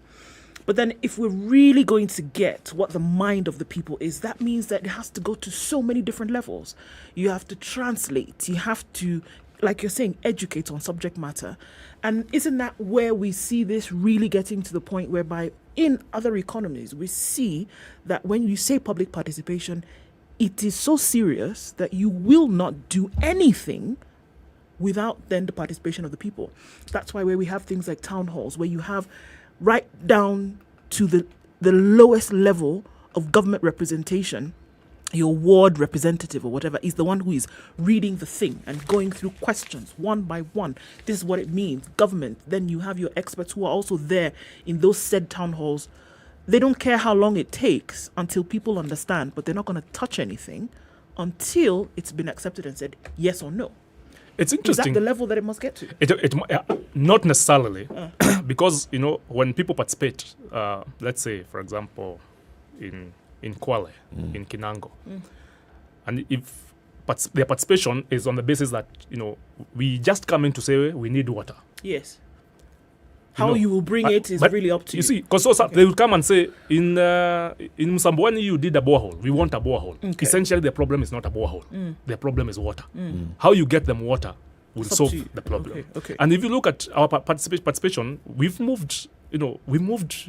are far ahead, including of advanced democracies like Sweden, for example. But their transparency is way up there. So people don't participate because they know the people we've entrusted with the resources. If I send my email and say that we have a problem here, it will be fixed and I'll get a response, right? But in Kenya, if you send an email, the link may be broken. You've sent an email. You've sent an email. No, actually, you're going to be sending an email to a government official or other government entity, and the address is @gmail.com. Exactly. Exactly. Right. And it will not be considered official until you've printed it. It has been received and stamped received. And you've gone back with your copy. You've gone back with your copy. That's how we mistrust. That's how we mistrust the process. And when it's taken to the person now who's supposed to start actioning, it has got to go as a hard copy. So the person now writes their own notes there. James, act on this. James, so it's taken to James. Rolled into one. What can we learn from other countries? Yes, let's not go too far. Uganda's just around the corner here. What can we learn from them? And secondly, the government that is coming in, what do you think, or in your opinion, should they look into? What should they do? So that, or what should they put in place that the discussion we're having is a far more positive one than the one we currently have? Well, from Uganda, we need to make a little bit more accessible our budget information. Uganda is making more information publicly available, including reports and comprehensiveness. They're able to tell their citizens that we are going to spend money on this particular breakdown, and they're giving feedback. So that's one thing that we want to call our treasury, and they are engaging. Uganda is more engaging with citizens, as a Ministry of Finance than Kenya is. With regards to the coming government, well, they have literally zero fiscal space, to say so. Right. So first of all, we hope, we have a lot of hopes that actually they'll make the mess they find publicly available, so that we can be able to understand from where they are starting from. You're very optimistic, right? Well, that's what the hope. That's hope. The audacity. The audacity of hope. Absolutely. Because come to think about it, and we saw debt being laced, yesterday literally, or the other day. It means that they have that window of opportunity, and that they can be able to honor the laws, and whichever presidential candidate wins, because you notice, for example, between March and April, we've not made available information on how much we paid out for public debt. In fact, as interest, because as at February this year, in ordinary revenues, I think we had collected around 1.2 trillion, but we had spent around 600 billion on paying debts. But for March, April, and April, the information had not been made and May had not been made publicly available. And actually, the Treasury, in the Gazette notice that was uploaded in May, it is for February, meaning that between March and April and May, they are hiding something. Because in May, they have uploaded the February copy in the Kenya Gazette.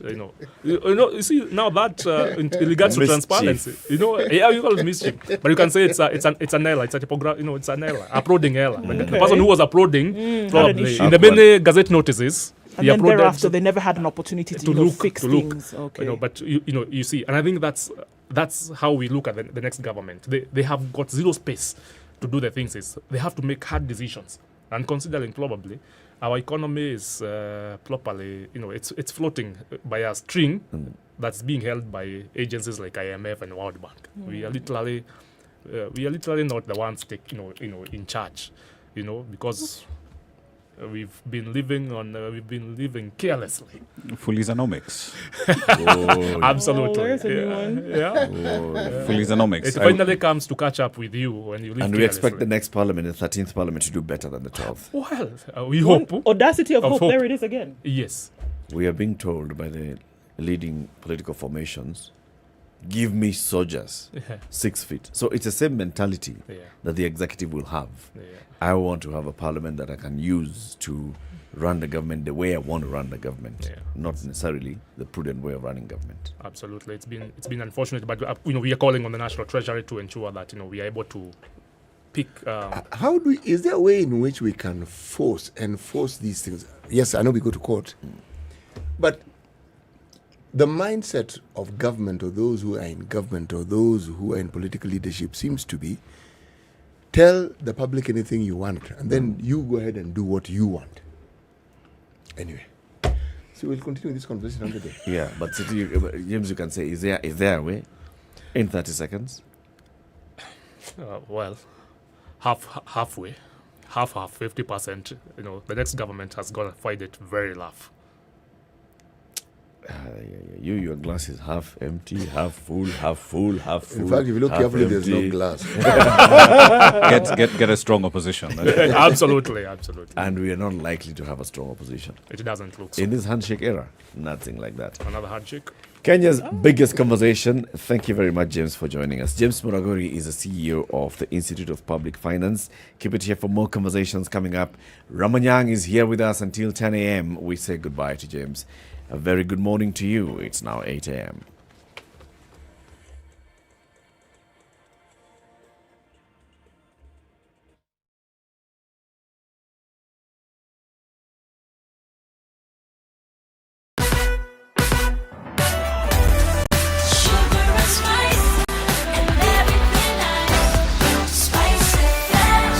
up your life.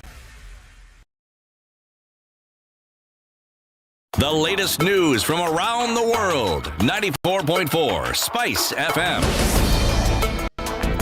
Good morning.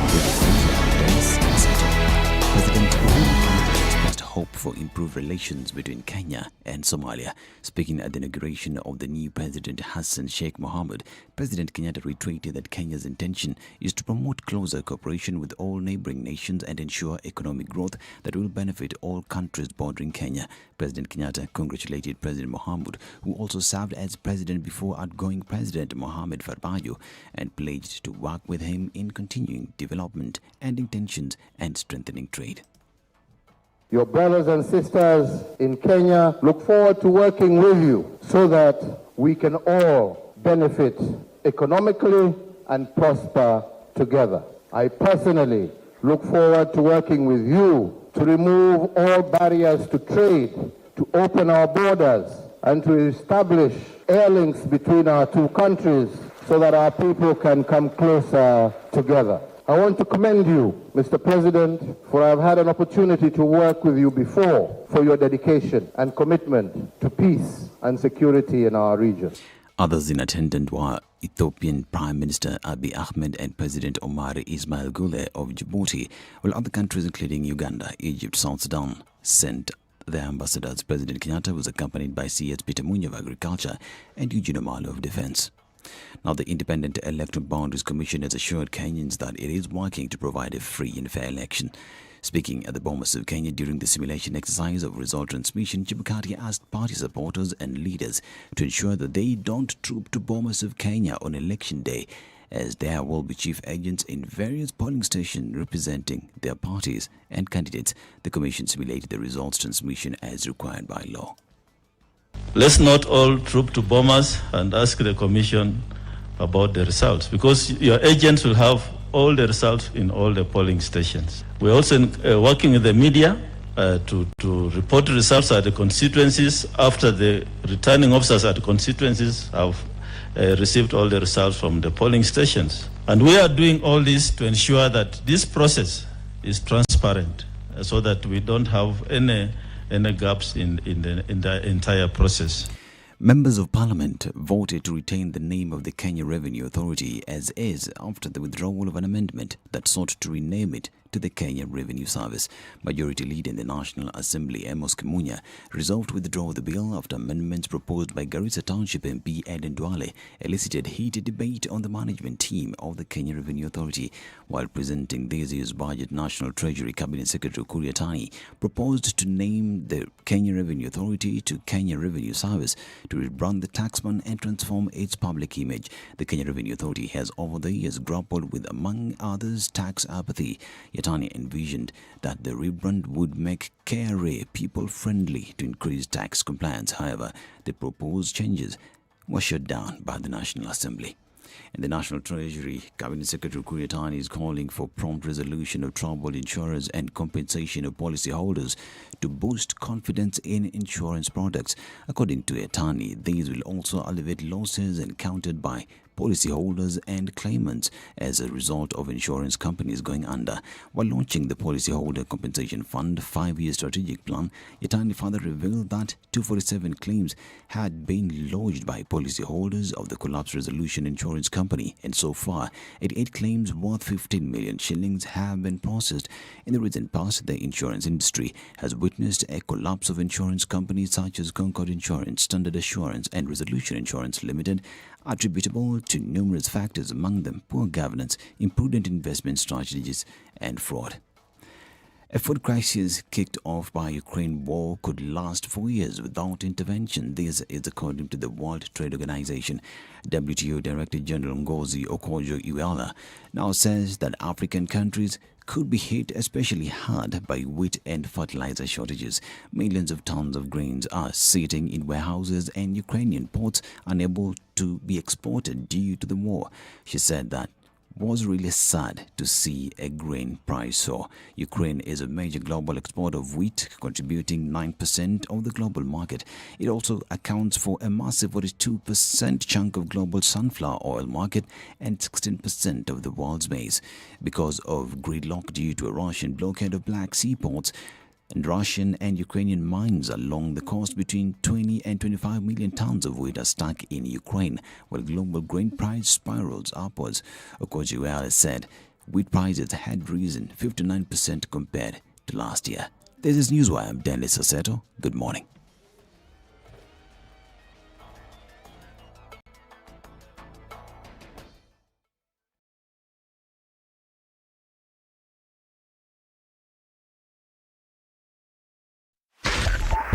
Okay, something I missed on the SpiceFM. bypass this morning. Not quite sure what's going on here. As you get off that Likoni interchange onto Mombasa Road, then we have a clog of traffic, and that is inbound. So we have to find out details about what's going on there. On Uhuru Highway, then getting into the city by way of the Nyeri Stadium roundabout, some traffic there as you go into the city. Langata Road already built up, and we're looking at Gong Road, and I don't know what's happening there either. But Friday morning traffic is not fun. Jogo Road, getting towards the roundabout at Kamkunji. Let's take a look at the Thika Superhighway, where traffic was doing okay until now. Survey backed up traffic way past that outer ring junction, and that is moving slowly. We're also looking at a slow movement of traffic on Limuru Road today, and it's in and outbound. Kiambu Road, not too bad.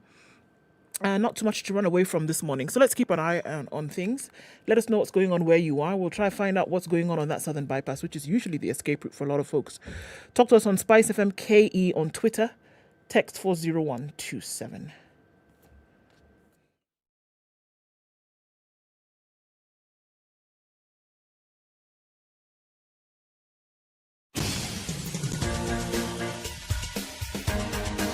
This is the Situation Room, the home of hard-hitting political commentary and penetrating insights about the state of the nation. This is a talk radio experience like no other. The Situation Room, a place for hard truths, debates, and elevated conversations. The Situation Room, witty, political, engaging, deep, controversial. In the room, we have C.T. Muga, researcher, academic, seasoned political observer, a fountain of wisdom in these politically uncertain times. Ndu Okoh, Nigerian by birth, Kenyan by choice, communications expert, Pan-Africanist, a truth seeker and believer in people power, and Eric Latiff, agent provocateur, the man in the chair, seasoned journalist, news hound, a man who believes in punching up, not it's down. 8 minutes after 8. This Good morning, is and the how are you doing? Situation Welcome Room, to the third hour. the Kenya's only way biggest to start conversation. your day. The Situation Room, this 10th day.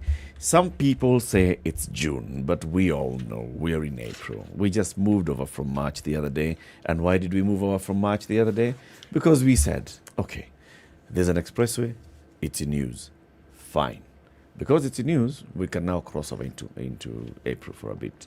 But there are issues about the power bill is still high.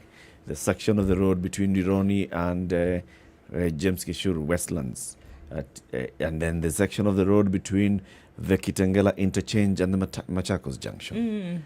Those ones are not done. And they should have been, Abi. Yeah. In March. In March.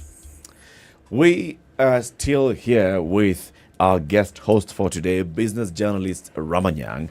We have a new guest in the studio. His name is Tennyson J.C. Williams from the World Animal Protection. We will be talking to him about animal welfare in Africa and why animals matter. Before we welcome him into the studio, let's hear the day's proverb from CT. Well, the proverb is being spoken by CT, but the proverb is from Madagascar. Yes. Don't take a mouthful before you swallow what is in your mouth.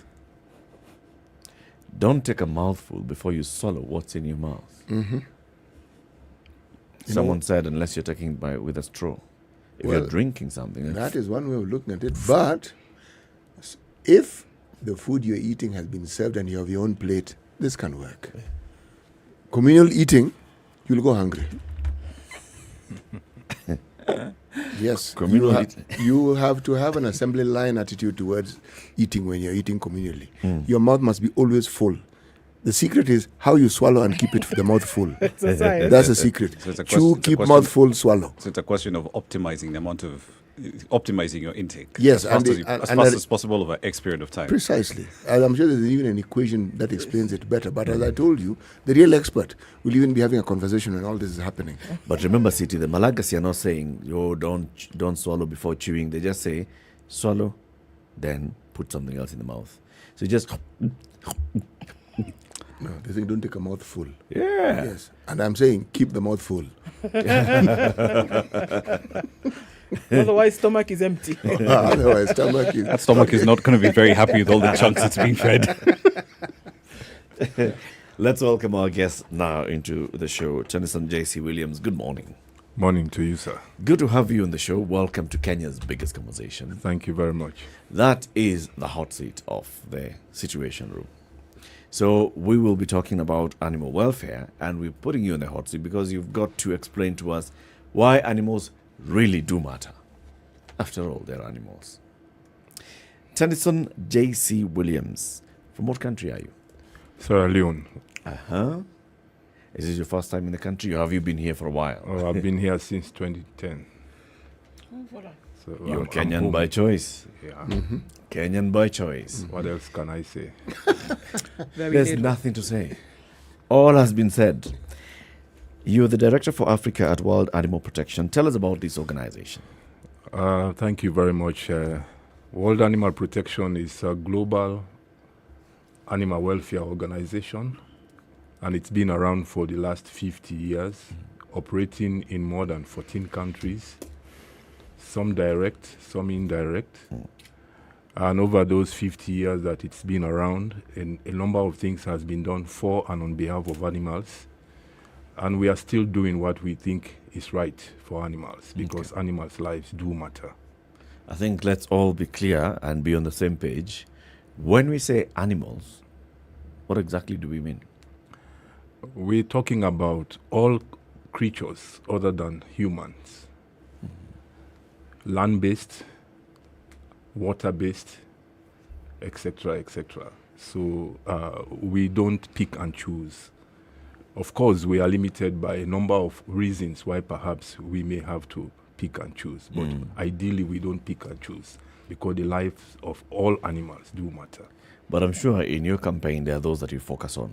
Oh, absolutely. For reasons that I've just mentioned. We are just a handful of people, but we have a belief that their lives do matter. And therefore, folks like yourselves who work for SpiceFM, we are saying join us. And we'll be talking about that perhaps later in the program. But we target all animals. We are about 500 people who work directly for the organization, but we have a lot of partnerships and stakeholder arrangements, which increases our base, through which we make the sort of efforts that we need to make to bring change for animals. Tennyson, I just wanted to get granular to the point. When you say animals matter, there are people who will focus on wild animals. There are those who will focus on domestic animals that are there for economic purposes, livestock. And then those who think pets. So which ones have you been focusing on, and which ones would you like us to focus on today? Thank you very much. Over the years, our focus has been on what we call wild animals, all of those that live in the wild. And we've also focused on domestic animals, which we refer to as community animals. We are looking at farmed animals, those that, those who consume meat will benefit from.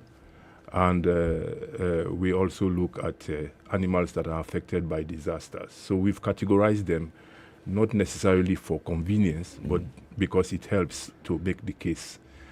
So if you are a pet lover, for example, we want to remind you that even as you benefit from the relationship between your pet and yourself, you have responsibilities to that pet. And that's where the welfare emphasis will come around, to remind you, that animals, for example, are sentient beings. They do feel, They can be stressed. They can come under stress, and they need to be attended to. They can fall sick. They need to have proper food, and by proper food we mean not what you don't want, it's what you give them. They deserve better than that. Water that is clean, not water that is not of any use to you as the owner. So there are a number of considerations. But at the center of all of this, we say the lives of animals matter because they are sentient beings, and they feel, they suffer stress, etc., etc. So even as you're saying that, Tennyson, so then the assumption is that there is a contributory factor then that animals play to society, communities. Oh, is that the case? Absolutely. And what is that? And how does that play out? Well, let's be clear. Humans are the ones who benefit more from the relationship between animals and humans. As a matter of fact, we need them. I think they need us lesser if they need us at all. So the benefits that we derive from animals, unfortunately, has led us to misuse them, has led us to cause them suffering because of the advantage we take. Let's take for a minute the biblical dimension to creation, where God gave man dominion over all these creatures. And we have not been responsible enough in exercising that responsibility that God gave us. So animals have continued to suffer. We farm animals for our own benefit. Massive numbers of animals go through production systems in Asia, in the US, here in Africa, just to feed us. On an annual basis, the entire world will consume 70 billion land-based animals, farmed animals. 70 billion, think about it. That's what we consume. And our population is increasing. So to continue to meet the demands of an ever-increasing human population, what do? We try and shortcut the production systems to meet our demands. For example, you and I know, growing in the village, our cuckoo will take perhaps 10 weeks before we consume them. Right. What we do now is trying to make that cuckoo available in 6 weeks. You are improving technology. You are basically shortcutting. You are saying, eat 24/7 because I need to feed on you. What we are doing, we are interfering with the biology of the animal. We are doing all sorts of things. Because Eric has a contract with a hotel, he has to supply 1,000 deadweight chicken every day. He has to be able to. So technology is coming in. So what is happening is suffering is at the center of all of that. So the question that many would ask you, who, like Eric, the chicken farmer in this commercial venture, what would you have them do? If the demand is high, then that means that supply then must meet the demand. If the world is consuming 70 billion land animals every year, if that's what we're looking at, that means the demand is high. What then would be the alternative? Or are we saying, even if there's no alternative, we're saying what structures or mechanisms must you put in place to then alleviate the said suffering of animals that we would then see? It is one thing to try and make a justification for those numbers that we consume because of our population. But the truth of the matter is the world is waking up to a new reality also. Just recently, COVID struck, and I'm sure even if science is still searching for the real evidence that connects COVID and animals, the fact is there is a relationship. So there is a new wake-up call. The second thing is lifestyle considerations are also ever increasing. We jog every day, you're watching your weight, all these things. I think there is a consciousness that is building. That is the good thing. So regardless of how much we believe we still need to eat, I think that consciousness is suggesting to us that, wait a minute, there could be alternatives. So there... Okay, sorry. So the alternative is, why don't we look at plant-based proteins? Okay. You know, those people who have chosen to become vegans, those people who are vegetarians, there is more than enough that creation has provided for man to survive other than feed on animal protein. That is a fact also. So what we are saying is that we don't necessarily have to consume 70 billion farm-based animals every year because we need to survive. We are saying take a minute to look at what you are doing and look for alternatives. But even if you have to consume animals, you can do that within the limits that allow those animals to enjoy their own life because they are sentient. And this is the call we are making. So there is a balance. And we are not saying no. But we are saying, look, there can be other ways to go about this without necessarily causing suffering to the animal. So what happens to the circle of life phenomenon, whereby, it's going to get knocked off, there will be rebirth, there will be, the cycle then would naturally continue, even if I can understand, I can understand what you're saying, whereby now there's been interventions or circumventions of a natural system, whereby now you're saying the life to maturity then is shortened, or the process to maturity is shortened. I can understand that. But then on the other side, if you just let all these animals be, what happens? Populations of animals then would increase. And I think now we're just focusing on those that are consumed by man. Would we then not see a problem whereby you would have now an issue with an overpopulation of said animals? I'm really asking because I don't know. No, I appreciate that, but we cannot put a check to population growth of animals by consuming them and think that that's a solution. That's what I hear you say. Perhaps you need to clarify that.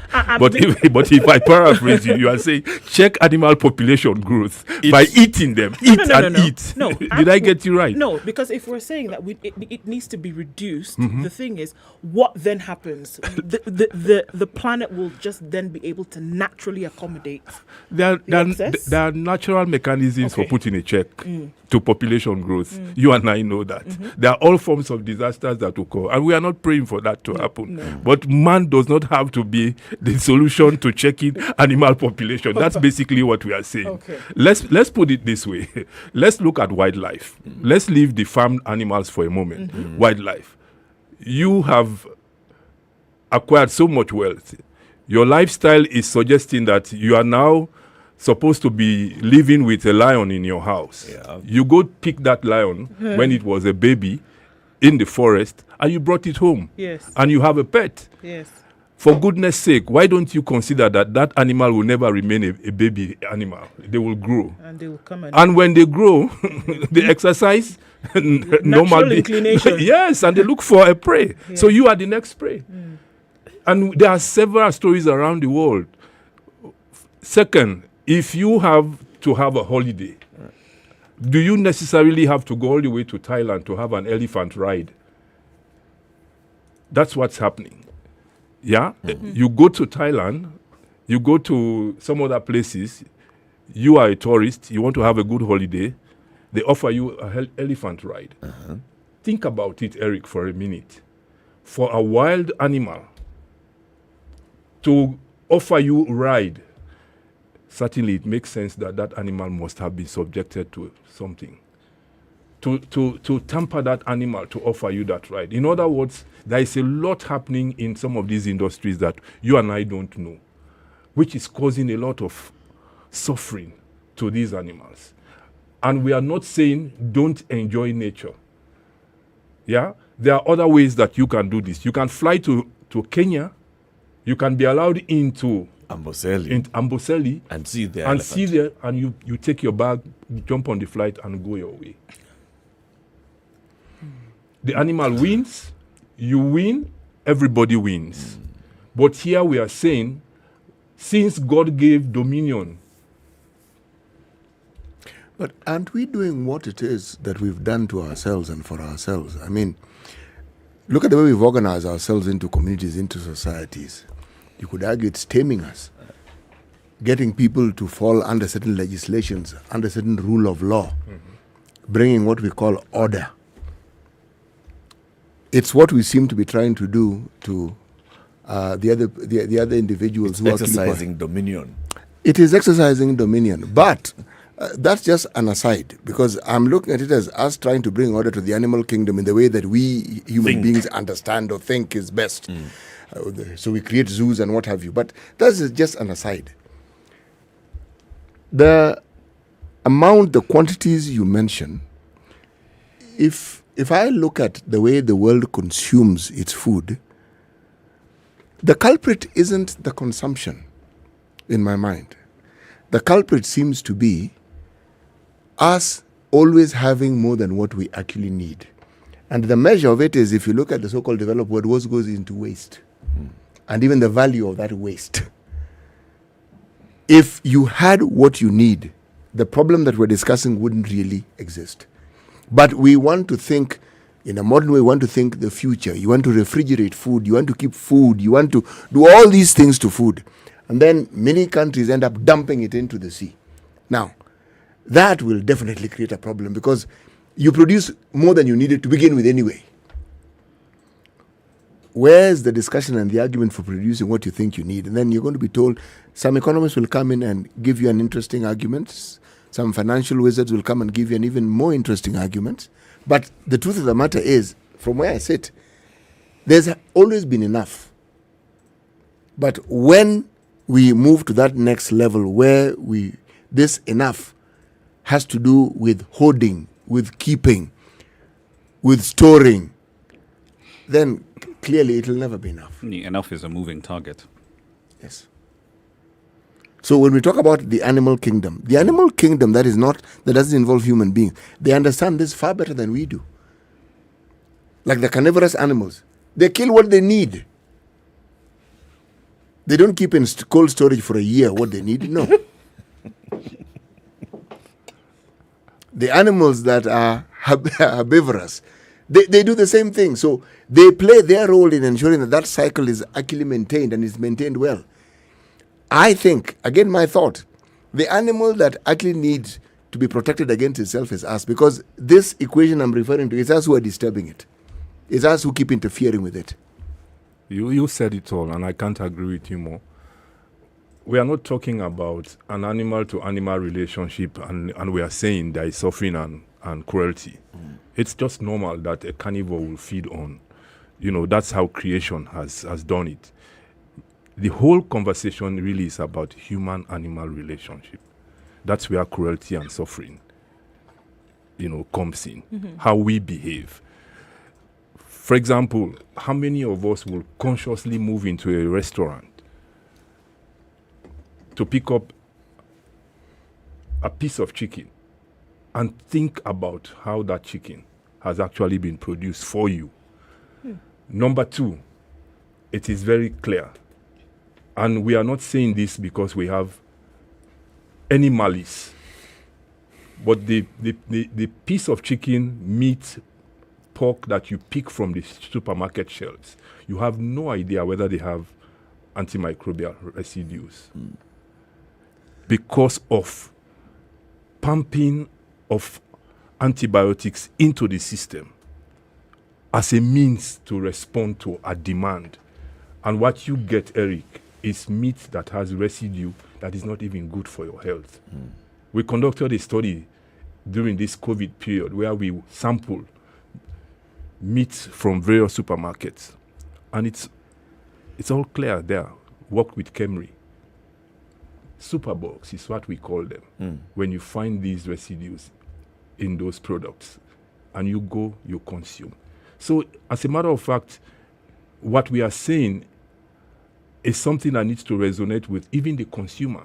That if you consciously put a demand on the kind of meat you want, the producer will have to respond if they have to stay in business. And this is a call for all of us, government, ordinary citizens, the industry players, to look into how we want to change systems. Very recently, McDonald's and others are beginning to put a check on the kind of eggs that they will put into their system. If it doesn't come from a farm-based system where the animals have been put on natural environments, they said, no, we won't take your products. And I think this is where the world is needing to move to.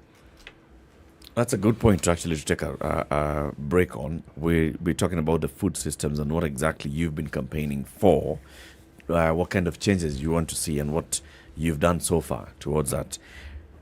Director for Africa at World Animal Protection, Tennyson J.C. Williams, is with us in the studio this morning. We're talking about animal welfare in Africa and why animals matter, and then what's our role in making sure that those animals remain the way they should. Kenya's biggest conversation takes a break at 29 minutes past 8. We're live on KTN Home, SpiceFM, and online. We'll be back shortly. This is the Situation Room, the only way to start your day. Classic soul, R&B, smooth jazz, neo soul, and nostalgic ballads. Make some noise. Yeah. You're listening to Spice FM. Hey, have you heard about Mbuzi24.com? Mbuzi what? No! What is it? Mbuzi24.com delivers farm-fresh products such as meat, cheese, eggs, herbs, and more straight to your door. Fresh and reasonably priced. And imagine, it's free delivery. Mbuzi24.com. Farm fresh food. Order now and get free delivery in Nairobi. Goat meat only 545 Kenya shillings per kilogram.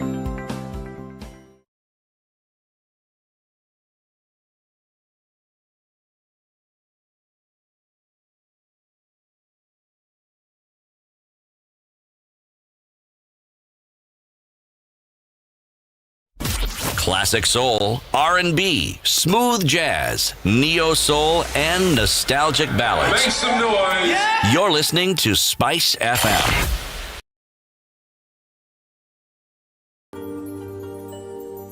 Turn your space into a home with quality Turkish furniture courtesy of Istiqbal. With over 60 years experience of manufacturing premium home furniture, Istiqbal is the place to go for innovative, stylish and elegant interiors. Istiqbal offers a variety of functional products from sofas, TV units, coffee tables, dinings, beds and premium mattresses. Visit Istiqbal showrooms today, located in Nairobi along Mombasa Road, at Village Market and at Westside Mall Nakuru for the best home furniture selections. You can also shop online at www.istiqbalkenya.com and enjoy a discount of up to 40% off till 31st July 2022 with free delivery within Nairobi and Nakuru. Flexible zero interest payment options with KCB, ABSA and Lipa Later available.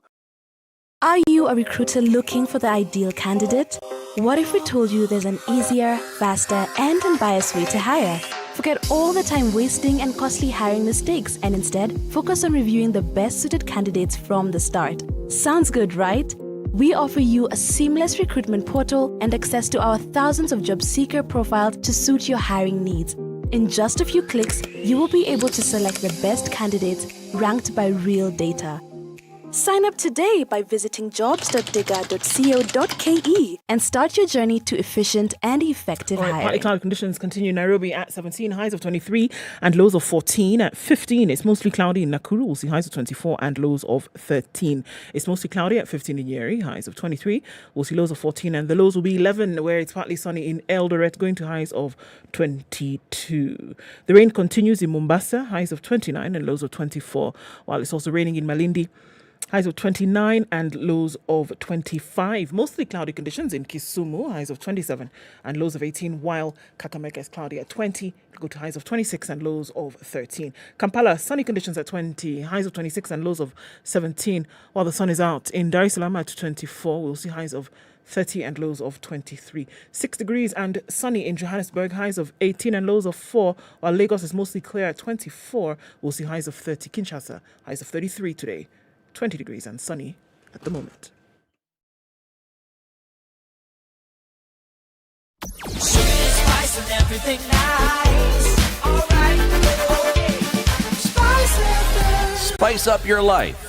Not looking too bad right now at the Southern Bypass, and we're looking at bits and bobs of traffic on Mombasa Road today, but nothing too painful. Uhuru Highway, however, getting past that Nyeri Stadium roundabout, heading out towards the roundabouts at Bunyala, and then towards Haile Selassie is where you see a little bit of a clog up. Still happening a little bit here and there on Raila Odinga Way. On the other side of the city, Jogo Road is still really heavy, just past the train station. And then we're looking at a holdup of traffic on Landis Road as you get towards the Kamkunji roundabout. So that's really busy, getting into the CBD. Thika Superhighway just past the Utali Drift. And then we're also looking at Kiambu Road, which continues. Inbound traffic on Limuru Road also is doing the thing this morning. Let's keep an eye on things and let us know what's happening where you are. How thick is it in your neck of the woods? Talk to us on SpiceFM KE on Twitter. Text 40127.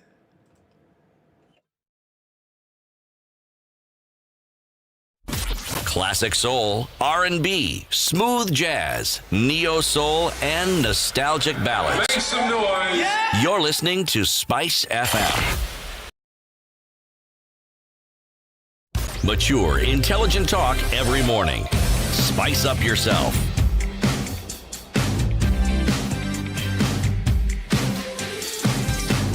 26 minutes to 9. We continue the conversation on Spice FM, KTN Home and online. This is the Situation Room with Eric Latiff, Okoh, CT Muga. Our guest host today is business journalist Ramanyang, and our guest in this hour is Tennyson Williams. He's the Director for Africa at World Animal Protection. We're talking about animal welfare in Africa and why animals matter. Tennyson, you are certainly advocating something. There's a conversation that you're pushing for people to understand why animals matter. You recently launched the strategy, A New World for Animals. What is the focus for the advocacy this time for your organization? Thank you again. Well, based on our experience over the years, we've made a deliberate choice as an organization to focus on the global food system. We want to disrupt, very deliberately, we want to disrupt the global food systems because of the billions of animals that go through that system. If we are able to make that a dent in that, we will have saved the lives of many, many animals. The second thing we want to do, we want to make sure that we put a stop to the trade of animals as if they are commodities, wild animals in particular, because they are not just commodities.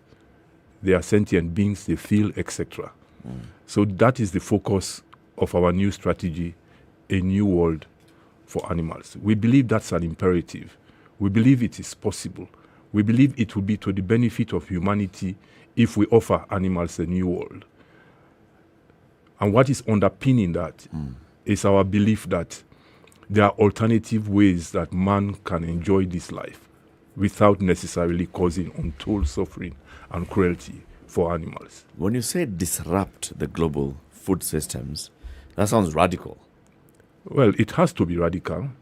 What do you want us to do? Stop eating animals? We are not calling for that. We are saying let's all take a step back. That is why even, Eric, in our mission, we say we will work with others to bring change.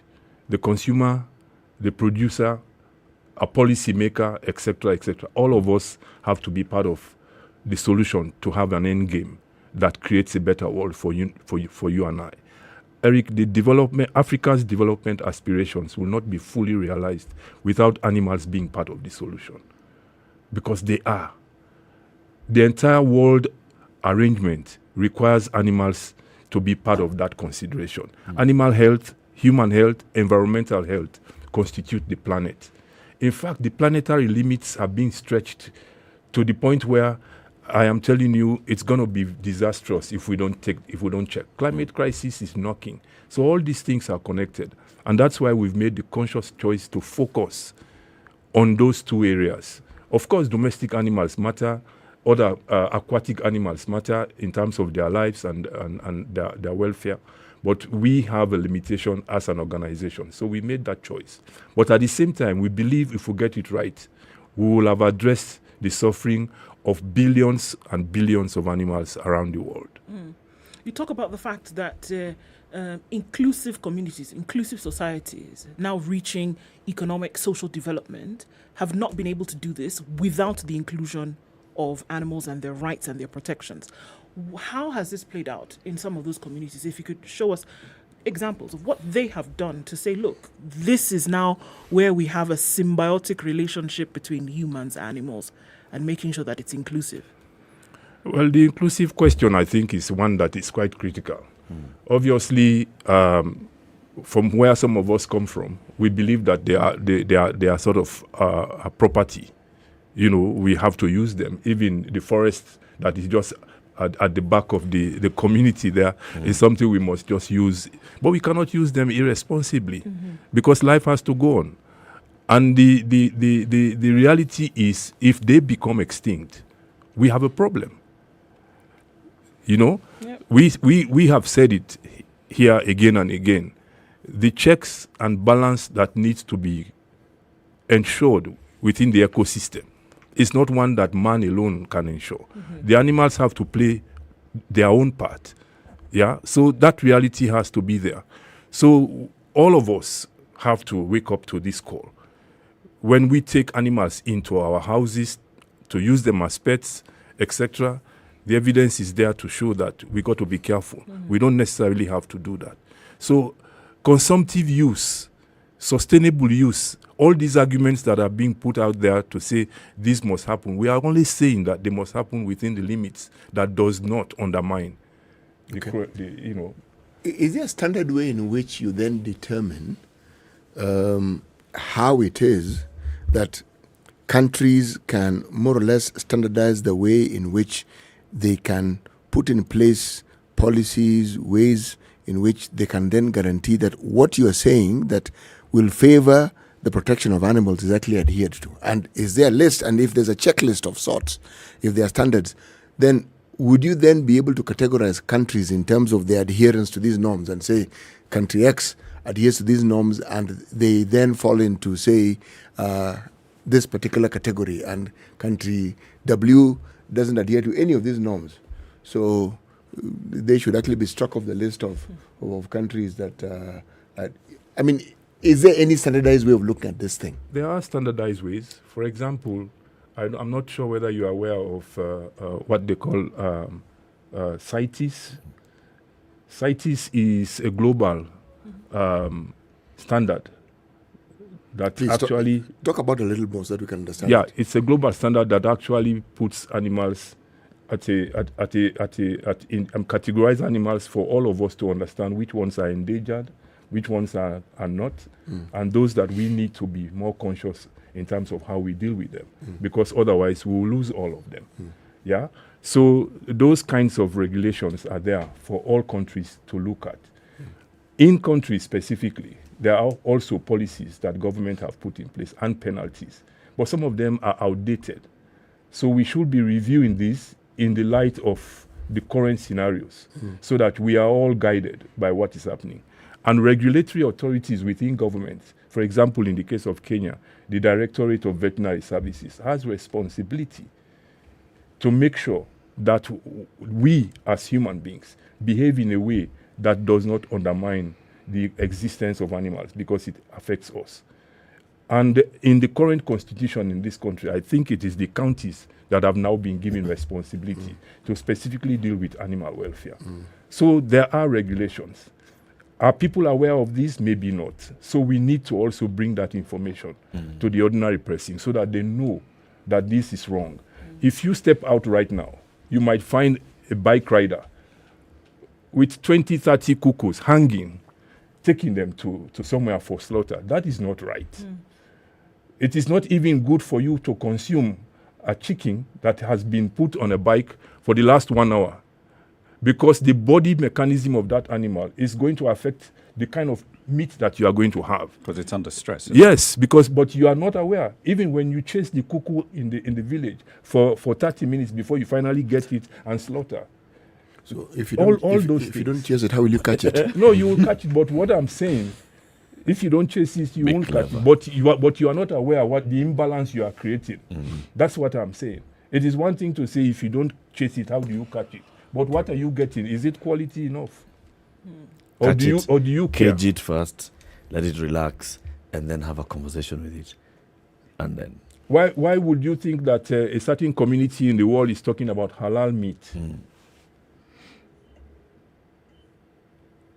You don't kill one animal in front of the other and then you expect the one coming through to be okay. They are frightened already. And the body mechanism is distorted. When we talk about this awareness, in fact, you have very many followers. Naomi, who sends me a message, says it's good to hear a conversation about animal welfare and animal protection. What kind of partnerships are you seeking to make sure that this conversation starts at the very early years for people, so that it's a conversation that starts in the curriculum for learners? We are seeking partnership from everywhere and everybody, including SpiceFM. Have you reached out to the Ministry of Education, to the curriculum for career development? Oh, absolutely. There are a number of initiatives that we... What did I say? Curriculum for career? Yeah. Institute for Curriculum Development, that one. Well, the ICD, or is it KICD, is one that we already have contact with, because we need to catch them young, as we say, take this message to children. And as you know, in the home, the custodians of dogs, for example, are normally the children. Yep. But what happens is that when those dogs contract rabies, and the children are ignorant of the reality, they get beaten. And what happens? We've lost a lot of our own children. To things like that because of ignorance. Yeah. A child passing by in the neighborhood finds a dog lying. They don't know the situation. They try and tease that dog. The dog jumps back. It's a rabid dog. What happens? The child, we lose that child. So there is a lot that's going on in terms of education. Right. So that's one partnership with schools to make sure we take this message. But beyond schools, we work with the Kenyan National Theatre, where a number of young people, we are using their talents to communicate these messages through poetry, etc., etc. So indeed, with the students who read veterinary science in the university, we give them the opportunity as part of our work to begin to see the reality, so that post-university, they know what is out there, the reality. The government also, in terms of helping them shape policies that can actually be responsive to the current situation. Mm-hmm. If you go back to the laws in Kenya, if you read them, they will tell you the penalty for violating an animal's welfare is 3 shillings. What will 3 shillings do? It will not deter anything. So it's not even unique to that sector. Like all laws which we are trying to review so that they are up to date. In fact, somebody will tell you there is nowhere in law that you can charge somebody who has violated the welfare of an animal. So we need to review these things. And last but not least, if I want to mention about trade across borders, Africa is a source country for most of the animals that go into Chinese traditional medicine. And the populations of these animals are dwindling. The pangolin is the most trafficked animal in the world. Lions are being poached, they are being killed, their body parts used in traditional Chinese medicine. So there is a lot that's going on. And all of this is largely illegal. It's largely illegal. And these populations are under stress. Yeah. It's interesting that you say this. It's the mention of traditional medicine. Now, when we looked at the plant kingdom, when people harvest plants for medicine, they actually grow and nurture it. So you have it in abundance. If people want to harvest animals, domesticated animals, we see them doing it. They grow them. But what about what we refer to as wild animals? We have sanctuaries where we believe in these sanctuaries the animals are protected. But how strong is that protection, and how vibrant is that particular world where the protection of animals is actually given the same attention as we do, say, with plants? Well, just to underscore your point, captive breeding of lions, for example, is taking place in South Africa. It's a big industry. But this is done because there is a demand from a certain community around the world that will fly into South Africa and enjoy trophy hunting. So you shoot, you celebrate, and that's it. Another set will be one that will come in because they need this to feed, as I said, the traditional medicine industry. But all of this is happening at the expense of the welfare of the animal. That is where, just imagine trying to breed wild animals yourself. Yes, it is being done, but the conditions under which they happen are not necessarily humane enough. And that is what we are saying. Do you necessarily have to do that to feed the traditional Chinese medicine industry without taking cognizance of the effects? I am telling you, the rate at which the donkey, for example, is being taken out to feed the Chinese traditional medicine also. If we are not careful, we will lose all the donkeys. So there is a lot of imbalance that our activities are creating to this whole planetary arrangements. And because of that, we are calling on all of us, because the reality is that we humans are going to be at the receiving end if we don't change the way we are behaving. Sure, and if you can even give, a couple of weeks ago, we saw really disturbing demonstrations that we saw just east of Nairobi, where, over the years, the human-animal conflicts then led to what are we going to do about natural corridors for animals, for example, and then who encroaches on whom? then becomes the question. And are we then, getting into the natural corridors that animals would have for farming and things like agriculture? So where do you strike the balance? What are the suggestions for that? People lost their lives 2 weeks ago. It has continued to be a thing across the continent, for example, whereby, look, I need to farm in order for me to eat, and these animals coming into their natural habitat, we've gotten rid of them many times. So then what's the call for that to happen? And who needs to do what to protect these natural corridors? It's good you cited that example, and there are many more in terms of human-animal conflict. There are many more around the world, and the consequences have not been good at all, not only for the animals, but for us. So take that situation that you have cited. Certainly, community has moved into the natural habitat of those animals. That is the reality. It's not the other way around. It's not the animals really moving into where we are. It is us taking more and more space. The standard gauge railway wasn't there. That was a corridor for wild animals. It's been taken. What do you expect those animals to do? That's a question we all need to answer. And as I said, we need them to balance the ecosystem. It's not like we don't need them. So if we continue to push into their territory, what will happen is they are going to fight back. And by fighting back, I mean they need to still graze. So the next immediate source of pasture for them will be that farm that you have actually cultivated. And there you have a problem. Of course, your livelihood will be at risk now because, it's been compromised by animals coming to graze. But this is the challenge. This is the challenge. But there's that challenge as much as we accept. There's also the other challenge, which is an external factor, climate change. So these farmers have been living here, have been cultivating crop and not even encroaching further into the animal areas.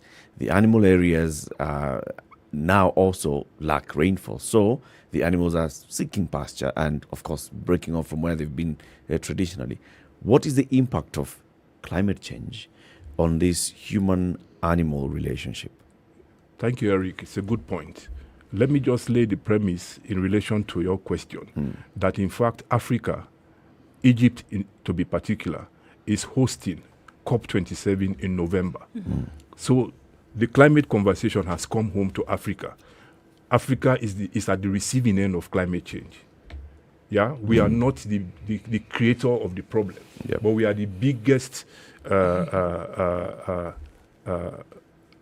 we bear the biggest brand. Of the whole problem. So having said that, I talked a while ago about the ever-increasing number of animals that we are every year needing to feed our population. If you need to sustain that industry, it means you have to cultivate food that you need to feed that industry. And by that reality, you will be needing huge tracts of land that you need to clear.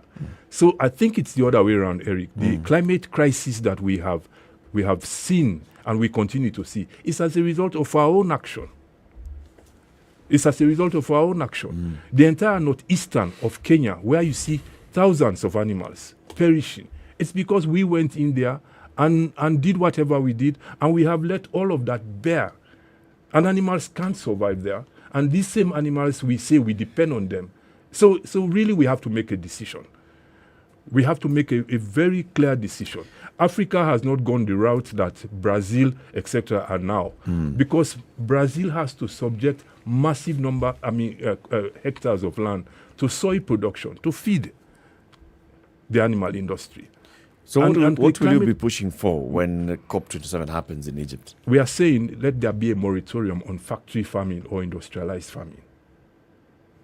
Let there be a moratorium. Wow, expound on that. Let's look for alternative ways of feeding human population.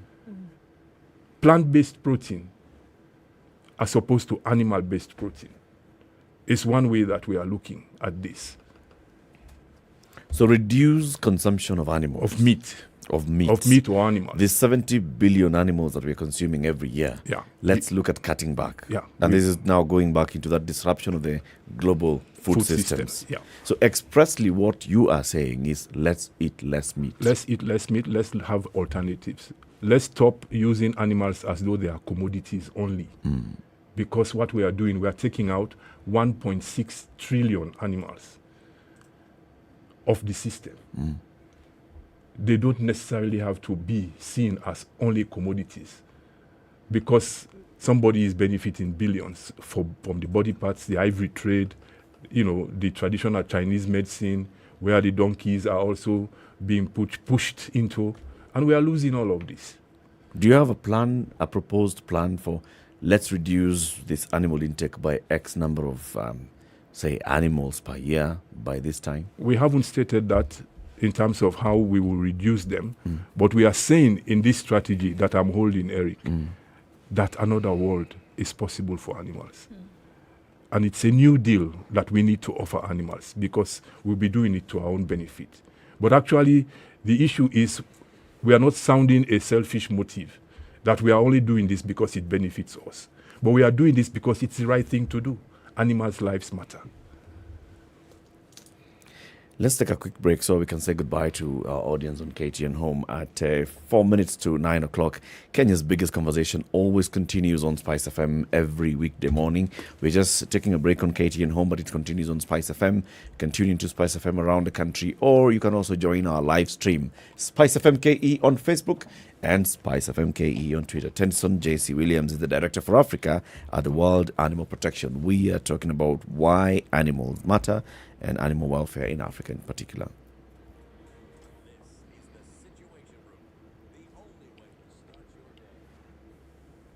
So as we continue the conversation, Tennyson, you said the other thing is, let's stop commoditizing wild animals. How do we do that? We should just not trade them as though they don't have a life worth living. Tennyson, I like what you're saying, but what makes it difficult in my mind, I'm not saying it is impossible, but we live in a world where slave trade is back. Trafficking human beings, as we call them. Now, if we were to reduce it, we're talking about changing or bringing about a mechanism or a system where the worldview on how you stop making animals the commodity that many people see them as. How do we achieve this when people see other human beings as commodities? If all we're doing is quantifying human lives, how then animals who we believe, or many people believe, are lesser beings than human beings, and you're saying they are not, and I agree with you, because in the absence of these animals, the planet as we know it cannot be what it is. They have a role, and they have an important role. But how do we get people to actually understand that balance? It's a good question. So we really need to continue this conversation and use facilities like the ones you guys have to get the message out there. There is very little that people perhaps know that is really happening.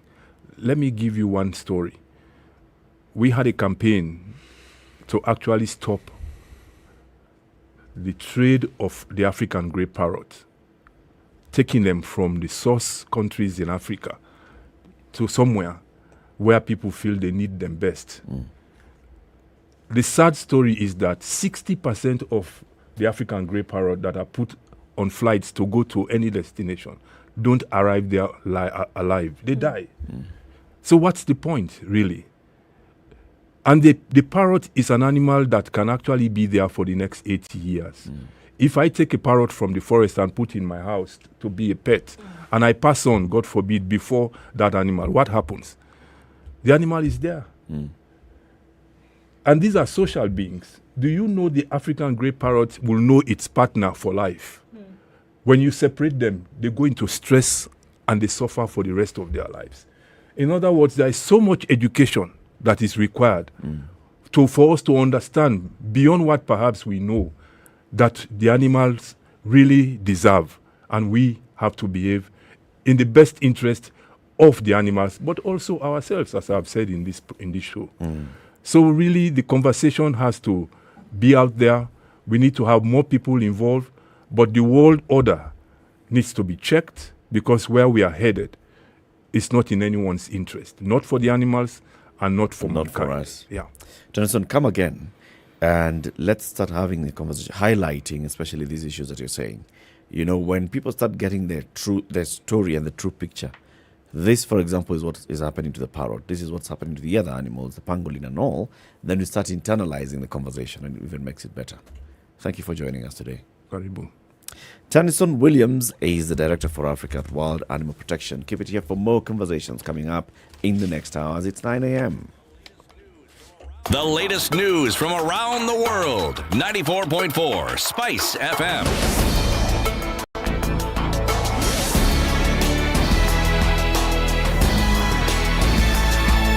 Good morning, this is Newswire. I'm Dennis Oseto. The Kenya Kwanza Alliance has assured women that their issues will be looked into and given priority should they form the next government. These days, the outfit will be holding a forum with women at Nyayo Stadium aimed at celebrating and recognizing the contribution of women, especially in leadership positions in the country. Ruto, while meeting with European Union ambassadors, gave an assurance that his government will look into issues affecting women.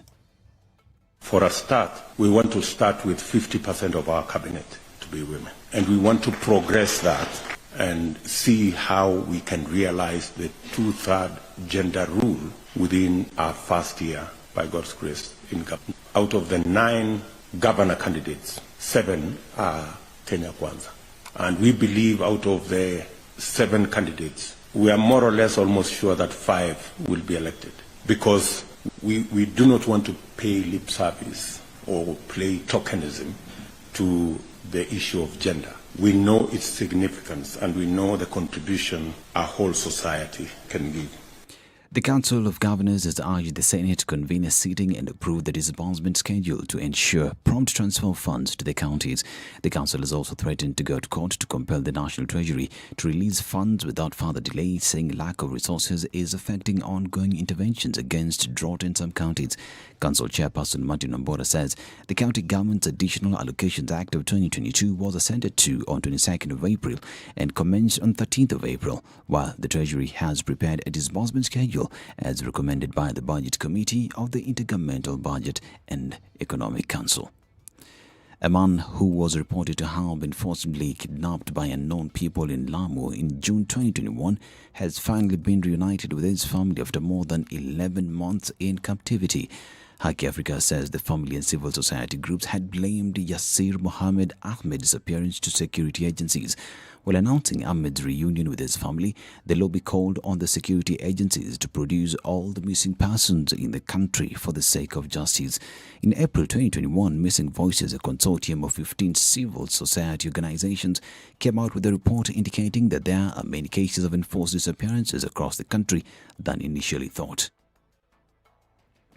Now, for decades, the residents of Yuaya, Tingare and Ulawi villages in Ugunja sub-county have been pleading with authorities to improve the road network that connects them to the outside world. The 3-kilometer road has over the years been a nightmare, especially for the sick or expectant mothers who developed sudden labor pains or complications that would require urgent evacuation. No vehicle would use the road and the patient had to be carried the entire journey. Tired of pleading for attention, the residents put their heads together and resolved to take it upon themselves to improve the road network.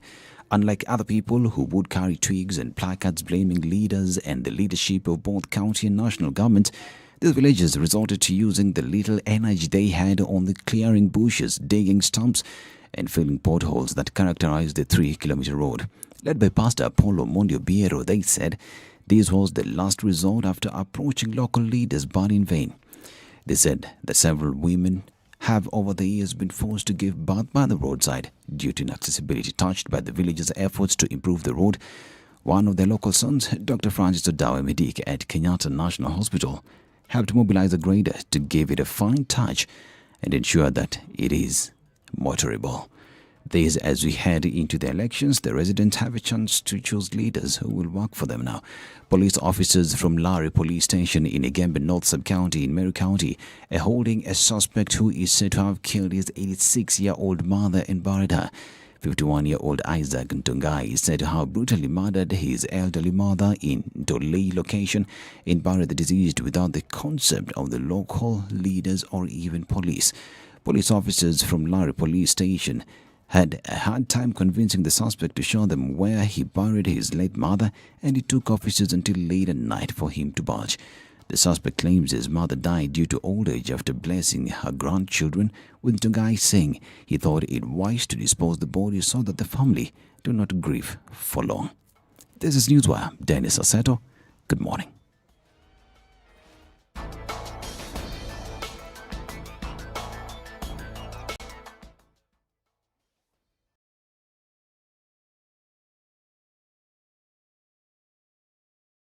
Okay, so what are we looking at a few minutes after 9 o'clock is that traffic still continuing in certain parts of the city today. The Thika Superhighway not looking too bad.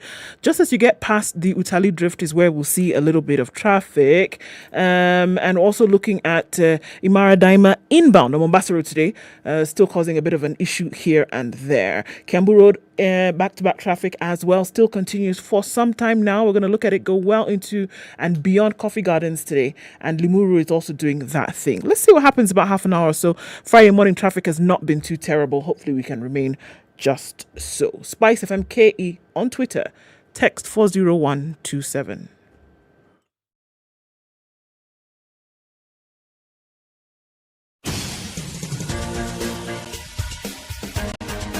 This is The Situation Room, the home of hard-hitting political commentary and penetrating insights about the state of the nation. This is a talk radio experience like no other. The Situation Room, a place for hard truths, debates, and elevated conversations. The Situation Room, witty, political, engaging, deep, controversial. In the room, we have C.T. Muga, researcher, academic, seasoned political observer, a fountain of wisdom in these politically uncertain times. Ndu Okoh, Nigerian by birth, Kenyan by choice, communications expert, Pan-Africanist, a truth seeker and believer in people power, and Eric Latiff, agent provocateur, the man in the chair, seasoned journalist, news hound, a man who believes in punching up, not down.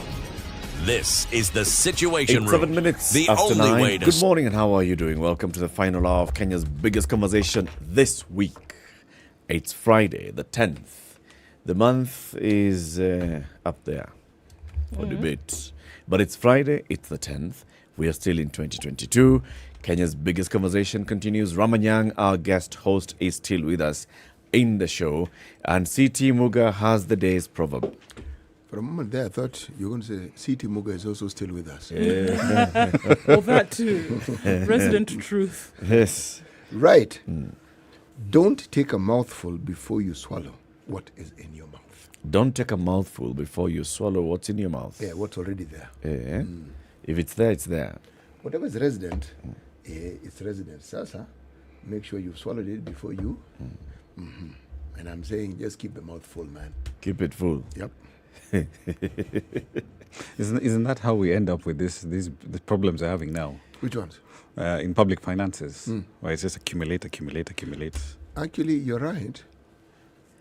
You see, it's a carryover from perhaps socialization someone is introduced to, and it's born out of scarcity. The scarcity mentality. Yes. So, like you go to functions and it's a buffet, otherwise known as a buffet, and you observe someone comes the mountain of food on a plate, and you are observing and wondering, did they not inform you could actually go back and get some more? Go back at what point? What if they finish what I want? You go back there and tell, no, you put everything there first. Now, put the rice, put the mokimo, put the ugali, put some vegetable, put the meat. Put rice and chapati as well. Put the kachapati on top. It's a brown chapati, the white chapati. And then just to be on the safe side. Put a watermelon. Yes, then on the safe side, put custard on top of all of it. Oh, yeah. That's a proper mchanganyiko mayu. Yes. Someone listening to your proverb today, Julia says, in fact, I can interpret this proverb to be a message that you're giving to the next president of the Republic. Whoever it's going to be, whether it's His Excellency Mwaure Waihiga, or His Excellency Professor George Wajakoya, or His Excellency William Ruto, or His Excellency Raila Odinga. They'll be being told, please do not borrow more. First deal with what we have. Before we bring more debt, let's swallow what we have. Yes. In fact, I would argue, let's not focus on the swallowing. Let's focus on the chewing. Yes. Focus on the chewing and make sure you've chewed it, because a stomach ache or some serious constipation awaits you if you don't actually understand what it is that you're not just putting in your mouth, but what you're ingesting. Yes. There's an entire process there that needs to be followed carefully. Okay. Yes. Let's switch the conversation then to what we wanted to have to discuss today, which is dollar shortage. Is there a dollar shortage? Is there no dollar shortage? The government says there's no dollar shortage. Okay? Whatever you're seeing in the market is artificial. It could not even be reality. The market says, well, we don't have access to the dollars as well as we'd like to have access to these dollars. Rama, paint the picture. All right. So this is a problem that has been essentially coming into play, and it's gotten a lot worse over the last 2 years. It's sort of accelerated in 2022 for various factors. We've got the Russian invasion of Ukraine, which has made a mess of oil prices. It's made a mess of grain prices, which certainly hasn't helped matters at all. But at the same time, we've been borrowing at a very aggressive pace for the better part of a decade now. Our debt service costs continue to mount. So, for example, in the year to April, if you're looking at it in the terms of the fiscal year, so from July last year all the way through to April, we spent about 840 billion shillings just on debt service. The irony there is that we actually spent less than what we had originally planned, which was closer to 1.1 trillion, right? But if you look at what we collected in terms of taxes over that same period of time, just 1.46 trillion. So if you do the math, basically that's more than half. 1 out of every 2 shillings we're collecting is just being spent on servicing our debts, a big chunk of which is denominated in the US dollar. There's an element around incentives for Treasury and the central bank that we'll certainly get to a little later on in the conversation. One of the reasons why this has exploded into the public domain is because manufacturers now have come out very publicly and said, listen, we're having problems getting access to the US dollars we need to pay for our imports. And that's a very public problem that they've brought to the fore in March, in April, in May. And the problem, it seems, is only getting worse. We've seen Pwani saying, look, we're going to shut down our refinery over in Kilifi temporarily until we have a next shipment of crude palm oil coming in, CPO, as you'll probably hear it being referred to, coming in, so we can then proceed. But we're having problems going into the market and saying, if your requirement is, say, $1 million a day or $2 million a day, you're not able to actually just find the cash that you need at that point in time. So what's the net result? And this sort of ties back into the proverb that you had a little earlier, CT. What individuals are then doing is saying, okay, I'm going to start buying whatever I can when I can. So if 10,000 is available today, that's what I'll buy. If I can find 10,000 at this bank, 20,000 at that bank, 30,000 at this other location, I will essentially make all these purchases because I do not know whether I'll be able to buy dollars at this price tomorrow. There's a scarcity problem in the market. The interbank market isn't working, and that's a problem that's plaguing the economy. It's a huge one. We have a guest joining us online for this conversation. Sunu Sanga is the MD for Orion Advisory Services Limited. Sunu, good morning. Yeah, good morning, Rama. It's good to have you on the show. This is Eric Latiff. Ramanyang is also in the studio alongside Ndu Okoh and CT Muga. Good morning. Good morning, everyone. Good morning. Welcome to the program, Sunil. I guess perhaps we should probably just start there, right? How is this dollar shortage manifesting at the moment? Why is it that when clients go to banks and they say, look, I need $20,000, I need $30,000, they just can't find it? Yeah. Well, I mean, if you look at it in broader terms, there are 3 different narratives in the public domain. Yeah. So the first one, which you stated at the start of the show, was about the position from the importers. And I think the Kenya Association of Manufacturers a few days ago put out a statement saying that that manufacturers are having difficulty accessing dollars. And then, of course, there was the famous press release by Pwani Oil saying they're shutting down operations because they can't get dollars. And then we have seen similar statements from Kappa Oil and other manufacturers that they're unable to obtain foreign exchange. The second is the statements coming out from CBK, with the governor dismissing the shortage, reports of a shortage of dollars, and releasing data on the monthly flow of foreign exchange. In fact, this is what has even appeared this morning in the so-called pink paper, the governor's position. And third, we have what the National Treasury said a few days ago, which acknowledged that there was a dollar shortage in the market, but stated that this was artificially created, and in reality there should not be any shortage. Now, if we accept all three communications at face value, and there's no reason why we should not accept them, the conclusions that we draw from this are, for the overall economy, there has not been any significant change in the flows of foreign exchange. This is what the governor is telling us. However, for whatever reasons, a perception has been created of foreign exchange shortage in the country. Yeah. Now, whether this is driven by the upcoming elections, uncertainty due to elections, whether due to the supply disruptions and the price spiral of commodities as a result of the Russia-Ukraine war, or any number of other factors, this is the perception that is there in the market. Now, and the perception element essentially becomes reality to the extent that, if you have on one hand government saying, look, we've got 8.3 billion is the last number I looked at, in dollar reserves, but at the same time you go to your bank and you can't find the dollars that you need. From a user perspective, they'll be like, hang on, why should I trust any of my policymakers, right? There's something that's clearly wrong with the market. The market is not working as it should. Yeah, well, markets work on perception. And, as the American political consultant Lee Atwater said, perception is reality. So markets work on perception and sentiment, and that is what we are seeing in the market. So it is a fact that today in the market, there is a shortfall of dollars. Yeah. Maybe there is no economic reason for it to be, maybe it's only perception, but it is there. This is a fact. There's no reason why the manufacturers are shutting down operations, if there was enough supply of dollars. It's also a reality today that prices at which foreign currency is available in the market, apart from the supply being limited, it is trading at very wide spreads from the official market rates. Yeah, that are displayed on places like Bloomberg and Reuters. The actual market rates at which dollars are available is at a very wide spread from that. All right, we're going to come back to that pricing question in just a moment, but Ndu, you had something you want to say.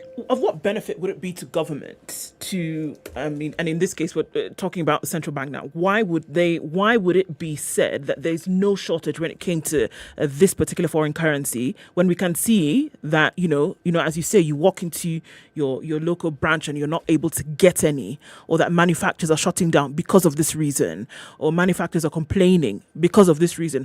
Of what benefit would it be to government to say that there is no problem? Yeah, it's a little difficult to comprehend why this is the position. Yes, we cannot argue with the governor if he says that on a global basis, on an overall economy basis, there's no shortage of dollars. Okay, because he has the data which we don't have. But it's also a fact that in the market, it is dollars are not available for the person who wants them at a reasonable exchange rate. So, this is the reality that we are facing today. Whether it's due to perception, whether it's due to sentiment, for whatever reason, the dollars are not available. So, I think it is a little.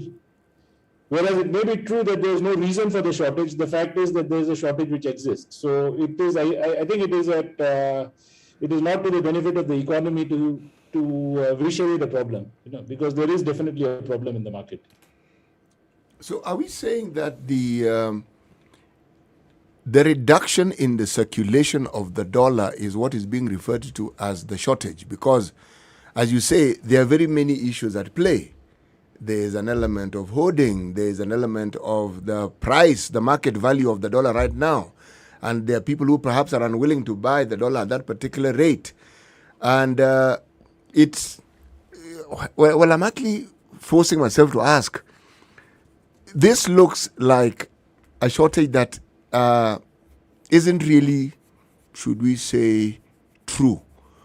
So what would a real shortage look like? And how would we define it if it was real? This one is real in the sense that you can't have it when you want it. But if indeed the dollars were simply not there, because this one, we're not really even sure that they're not there. They may be there, but they are being kept. There are all these things at play. Yes, yeah. So, I mean, well, the fact is, on the ground, there is a shortage of dollars. I mean, the importer who wants to buy dollars is unable to get them. So I think we have to address that. And somehow this is the analogy I can think of on how this is playing out is about traffic gridlock at a junction, which we all face very very often in Nairobi. Where vehicles are overlapping and nobody is getting through. So one position that can be taken by the traffic police is that there is no reason for the gridlock. There are no roadblocks. There are no road repairs. It is the road users who are causing the problem themselves, and they need to resolve it themselves. Yeah. So there's no role that we have to play. Which they will over a period of time. There will be hooting. There will be frayed tempers. There will be missed appointments. There will be waste of fuel. But after 20 minutes or an hour or 2 hours, the problem will somehow resolve itself. The alternate approach could be for the traffic police to step in and sort out the chaos in a shorter time. In fact, I mean, you and an issue with that connection. Yeah, we'll try and clean that up and get it back to it. And ultimately, though, the fact is there is a fundamental mispricing problem in our FX market, and that is part of the problem here. Sunil, are you back with us? Is the audio much better now? Yeah, sorry, I didn't know that we had yeah, we'd lost you. We'd lost you briefly, but now you're back. Please continue. Yeah. So I don't know what point I got cut off, but I'm saying this is the analogy of the traffic gridlock. Where we are being told that you guys have caused the problem, you sort it out, rather than the cops, the traffic police stepping in and helping to resolve the chaos. But Sunil, isn't this also fundamentally a mispricing problem? And I know this was flagged like 2 years ago in a note from Standard Bank that, that's one element of the story, because it's been very difficult to get the industry to actually speak and admit that there is a fundamental problem in the FX market. Because on one hand, if I'm just looking at the quotes that I'm getting from my bank, for example, and it's probably not the representative example, but we'll use it for this purpose. Buy-side quotes of 112.56, yet we know that the mean rate is 117. Sell-side quotes of 121.56. I mean, if you're holding dollars in this sort of market where you're seeing that A, there's a dollar shortage, B, the currency has been depreciating. I mean, you have a really strong incentive to just say, you know what, I'll just hold on to my dollars. Hold on to my dollars and not actually flip them. Yeah, I mean, looking at the spreads have really widened from the official exchange rates, and that's a fact in the market. I mean, we talk to exporters or importers, and in such a situation, obviously, there is an incentive for exporters to hold on to their dollars, because they find where there's a demand at a much higher rate, that's not what they are getting when they're going out to sell. So that actually exacerbates the shortage, because people will hold on to the dollars, the exporters. And for the importers, having looked at the trend of the currency, they would want to buy it as early as possible rather than later, because you buy it today, you're getting a better rate than you're likely to get a month later. So again, that increases the demand, the immediate demand for dollars in the market. So yeah, so it is a sort of a vicious cycle or a self-fulfilling prophecy in that sense. And in that sense also, I mean, don't they, importers essentially, now they essentially run into this problem where they say, like I know the transactions that do go into the market, you're going to be asked, okay, hang on, if you want $10,000, $20,000, where's the economic transaction to actually back up this demand, right? And it's one thing to say, I need $10,000 today to order goods worth $10,000. But it's another thing entirely to say, I need $30,000, and a third of that is essentially covering an actual transaction, but the remainder is me essentially just buying forward positions so that I essentially have some dollars in hand and I'm not caught out by the market. Well, I mean, it's not really buying for positions, it's buying for future use, because, okay, your requirement for dollars is $100,000 a month, which in the past you were happy to buy it on a monthly basis. But seeing the trend and seeing the actual the problem in availability of dollars, you'd rather buy the next 3 months supply today if you can. The dollars for your next 3 months requirements today. So it's a double whammy, because the exporter would like to hold on to his dollars as long as possible, and the importer would want to buy the dollars for the next few months use immediately rather than waiting. So, so there's a constraint on the supply and there's a excess of demand that comes into the market. Indeed. So what should happen in this particular case? There's a traffic gridlock. The police officer is saying this one will sort itself out. The position is what is the role of the traffic police in this case? Yes. In the gridlock, and getting back to the foreign exchange markets. Now, the stated position of the central bank in respect of foreign exchange operations, and this is from official CBK documents. And I quote here: the CBK does not participate in foreign exchange market to defend a particular value of the Kenya shilling, but may intervene in the market to stabilize the market in the event of excess volatility, unquote. Now, this is the official central bank position. It is also the position of most central banks in the world. So, I think the question we have to ask is there excess volatility in the market today? And is there a need for the central bank to stabilize the market? So, in my view, and I guess of many other people in the market, it is imperative to restore the smooth functioning of the market because the smooth functioning is currently disrupted, and this needs to be done expeditiously. This market is too important. The reasons why the instability occurred and what corrective action needs to be taken, what punitive action needs to be taken, if any, this can be done in parallel or even subsequently, but it is important to restore the smooth functioning of the markets. In a normal situation, would you see that the market would then self-regulate and then get back on its feet, from a belly-up position? That's part 1A. Part 1B of the question would be, in this case, then what would be done to have this regulation take place now? Yeah, so I don't think there's a need for regulation. There is a disruption in the market for whatever reasons. Maybe as we have said, it's largely due to perception, sentiment. So at this stage, I think there's a requirement for the central bank to step in to sort out the mismatches in the flow, to change market expectations or market sentiment. And then if there is a corrective action or punitive action, if people are found to be taking, let's say, taking positions which are unjustified in the market, then definitely punitive action can be taken. But that's a subsequent it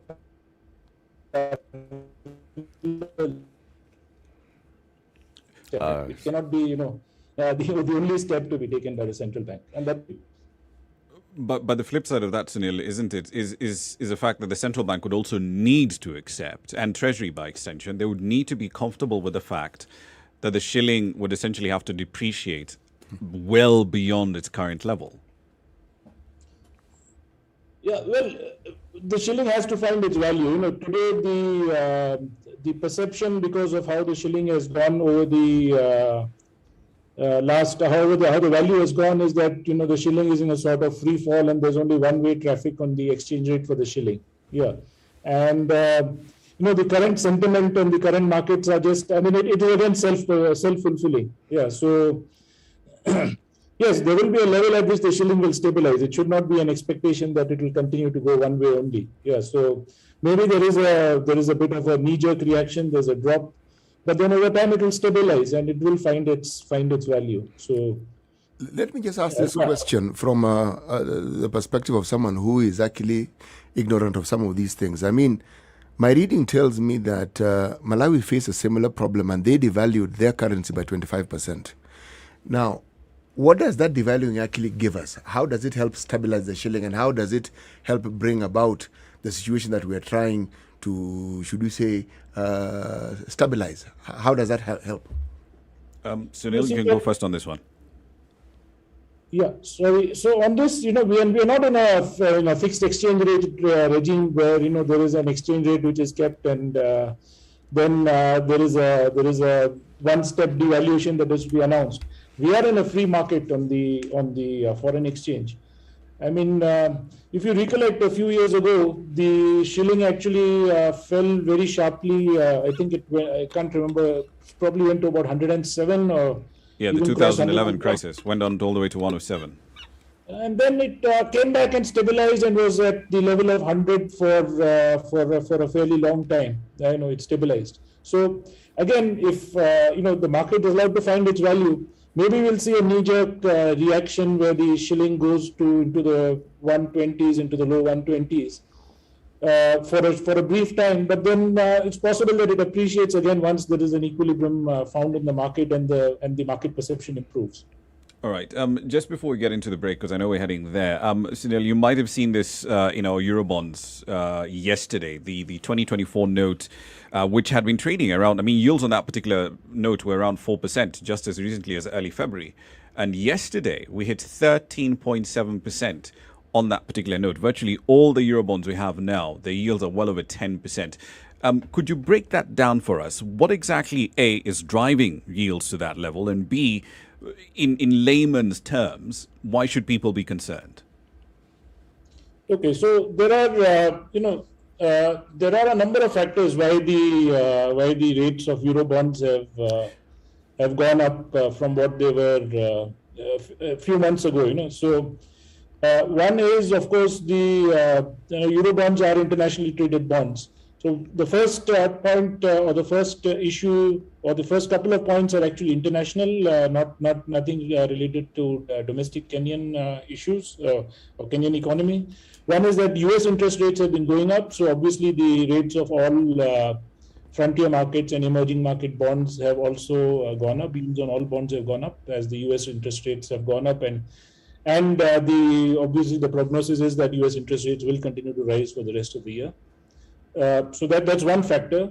The second factor is the Russia-Ukraine war, which again causes this kind of an event causes a rush to safety, sort of. So a sell-off in emerging and frontier market bonds. So again, that's one of the second factors which is caused yields of, and this is across emerging markets, across frontier markets. All African bonds, for instance, the yields have gone up. So these are two factors. And a third factor is the uncertainty which is playing out in the foreign exchange markets, for instance. I think there are enough people internationally, the holders of Kenyan bonds, who are watching this, and obviously this causes nervousness. And to a certain extent, yes, this would be specific factors why the Kenyan bonds are falling, that the holders of these bonds are looking to get out, of these bonds. Let's take a break on this note. 28 minutes to 10, Kenya's biggest conversation. Sunil Sanga is the MD, Orion Advisory Services Limited. We are having a conversation about Kenya's dollar shortage. Why now? What comes next? What's happening with that? What's also happening with the Eurobond market, and what's happening to our Eurobond? This conversation is a hot one. Ramanyang, business journalist, is here with us. He's our guest host today, and that's what we are having. Let's take this quick break, take a look at the weather and traffic. We'll continue the conversation shortly. This is the Situation Room, the only way to start your day. Classic soul, R&B, smooth jazz, neo soul, and nostalgic ballads. Make some noise. Yeah. You're listening to Spice FM. Hey, have you heard about Mbuzi24.com? Mbuzi what? No! What is it? Mbuzi24.com delivers farm fresh products such as meat, cheese, eggs, herbs, and more straight to your door. Fresh and reasonably priced. And imagine, it's free delivery. Mbuzi24.com. Farm fresh food. Order now and get free delivery in Nairobi. Goat meat only 545 Kenya shillings per kilogram. Classic soul, R&B, smooth jazz, neo soul, and nostalgic ballads. Make some noise. Yeah. You're listening to Spice FM. Turn your space into a home with quality Turkish furniture courtesy of Istiqbal. With over 60 years experience of manufacturing premium home furniture, Istiqbal is the place to go for innovative, stylish and elegant interiors. Istiqbal offers a variety of functional products from sofas, TV units, coffee tables, dinings, beds and premium mattresses. Visit Istiqbal showrooms today, located in Nairobi along Mombasa Road at Village. Most parts of today in Nairobi, 18 degrees, highs of 23 and lows of 15. Partly sunny at 16 in Nakuru, 24 will be the high, lows of 13, and we'll see highs of 23 and lows of 14 in a mostly cloudy Nyeri. Partly sunny at 15 in Eldoret, highs of 22 and lows of 11. It's raining in Mombasa, it still continues at 26, highs of 29, and we'll see highs of 29 in Malindi as well, where the rain continues. Partly sunny conditions at 23 in Kisumu. We'll see highs of 26 in a sunny Kakamega at 21. It's also 21 and partly sunny in Kampala, highs of 26 and lows of 17. Dar es Salaam is sunny at 26, will see highs of 30. 18 will be the high recorded in Johannesburg today. It's now sunny at 9 and we'll see highs of 30. Partly sunny conditions now in Lagos after the rain. Sunny conditions at 20 in Kinshasa, highs of 30, back down to lows of 20. Out in Beijing into Friday evening, it's 27 and sunny. That'll be today's high, going to lows of 20. And Paris is sunny at 18, highs of 24. 24 will also be the high in London, where it's currently cloudy at 16. And inching closer to Friday morning, New York is clear at 19, highs of 27 and lows of 18.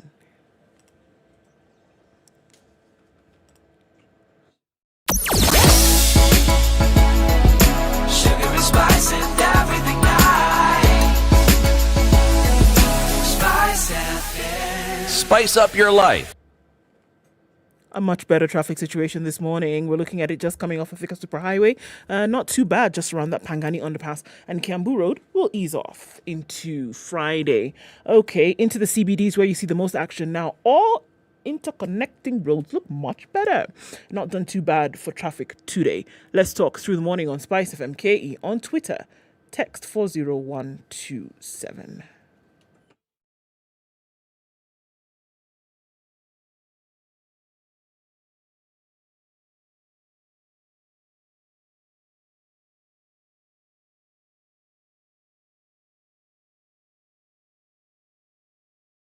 Business news with Spice FM. I'm Dennis Aseto.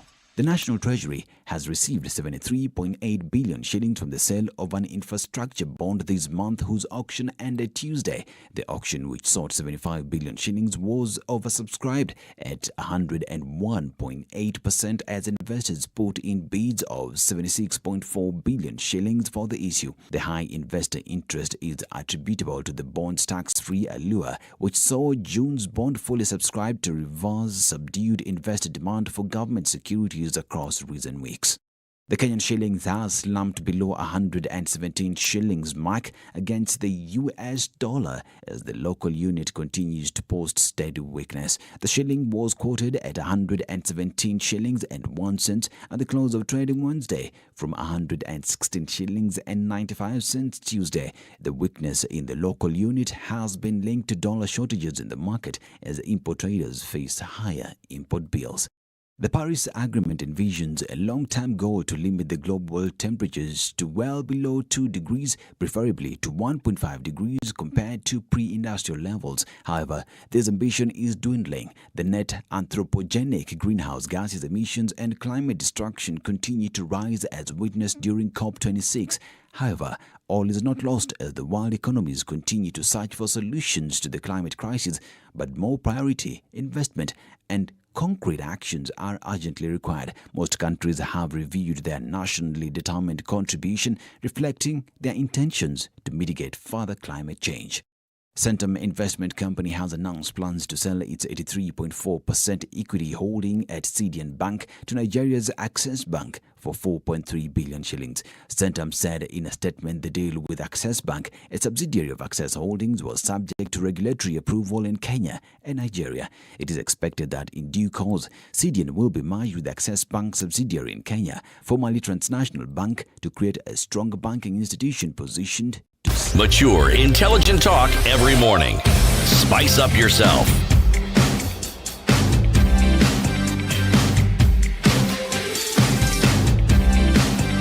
Mornings News done right. 94 News Ndu Okoh, CT Muga, Eric Latiff. Our guest host is Ramanyang, and our guest joining us online this morning, Sunil Sanga, MD, Orient Advisory Services Limited. We're talking about Kenya's dollar shortage, what's coming up next, what's coming next. You know, one of the industries that's really suffering here is the oil marketing companies. Their prices are fixed by the regulator. The regulator uses the interbank rate. And like we are seeing that spread, the interbank rate versus the reality on the ground when they're actually going to look for the dollar to import is some serious amount of a shift. They require about 750 million USDs every month to just bring in product into the country. They are not able to access $750 million in the market presently. So what does that portend? And on top of that, remember the fact that, you know, the market, that this huge spreads we're seeing now are basically a reflection of essentially, to quote a report that came out on this in 2020, there's a bifurcation in the market. There's a clear bifurcation. And there's the reported rate, which is 117, which is what the central bank keeps giving us in terms of the indicative rates that they sent out every morning. But what actual importers are having to pay on the ground is a completely different matter. And those spreads are extraordinarily wide. Essentially, it's a sentiment problem that has emerged in the market.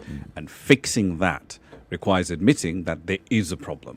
And the two people who essentially are, you know, in charge of Treasury, in charge of central bank, are basically saying, no, we don't see, you guys are seeing a fire. We don't see a fire. In fact, you're the guys that are the problem. You're the ones causing this fire that you're imagining. And that's part of the problem here. As long as that tension is unresolved, this FX problem will just be there. But also, is it, Sunil, just playing the devil's advocate here, if you were the central bank governor or the PS or CS for the National Treasury, would you readily admit that there's a problem with your forex market? Would that not even make a bad situation worse in terms of perception? Well, you know, in the immediately, yes, it would cause a problem because, as I said, there would be a knee-jerk reaction. Yeah, but I think if we look at it over a longer term, it's maybe a pain worth taking, an immediate pain to resolve the situation to get back to normal markets as quickly as possible. Otherwise, this pain will continue. You know, and there is definitely pain in the market. So, I mean, it's a question of do we do the surgery and get rid of the problem, or do we let the problem fester? And it's going to be even much more expensive to solve later on down the line, won't it? Exactly. It's much better to take the pain immediately and then solve the problem for the longer term. You know, see, if we look at what happens, and you took the example of Malawi earlier, you know, and this is a problem in a number of frontier market economies and African economies where there are parallel exchange markets. Yeah, where, you know, there is an official exchange rate and there is a parallel market or a grey market with some different exchange rates, and that's where you find this official devaluation having to happen.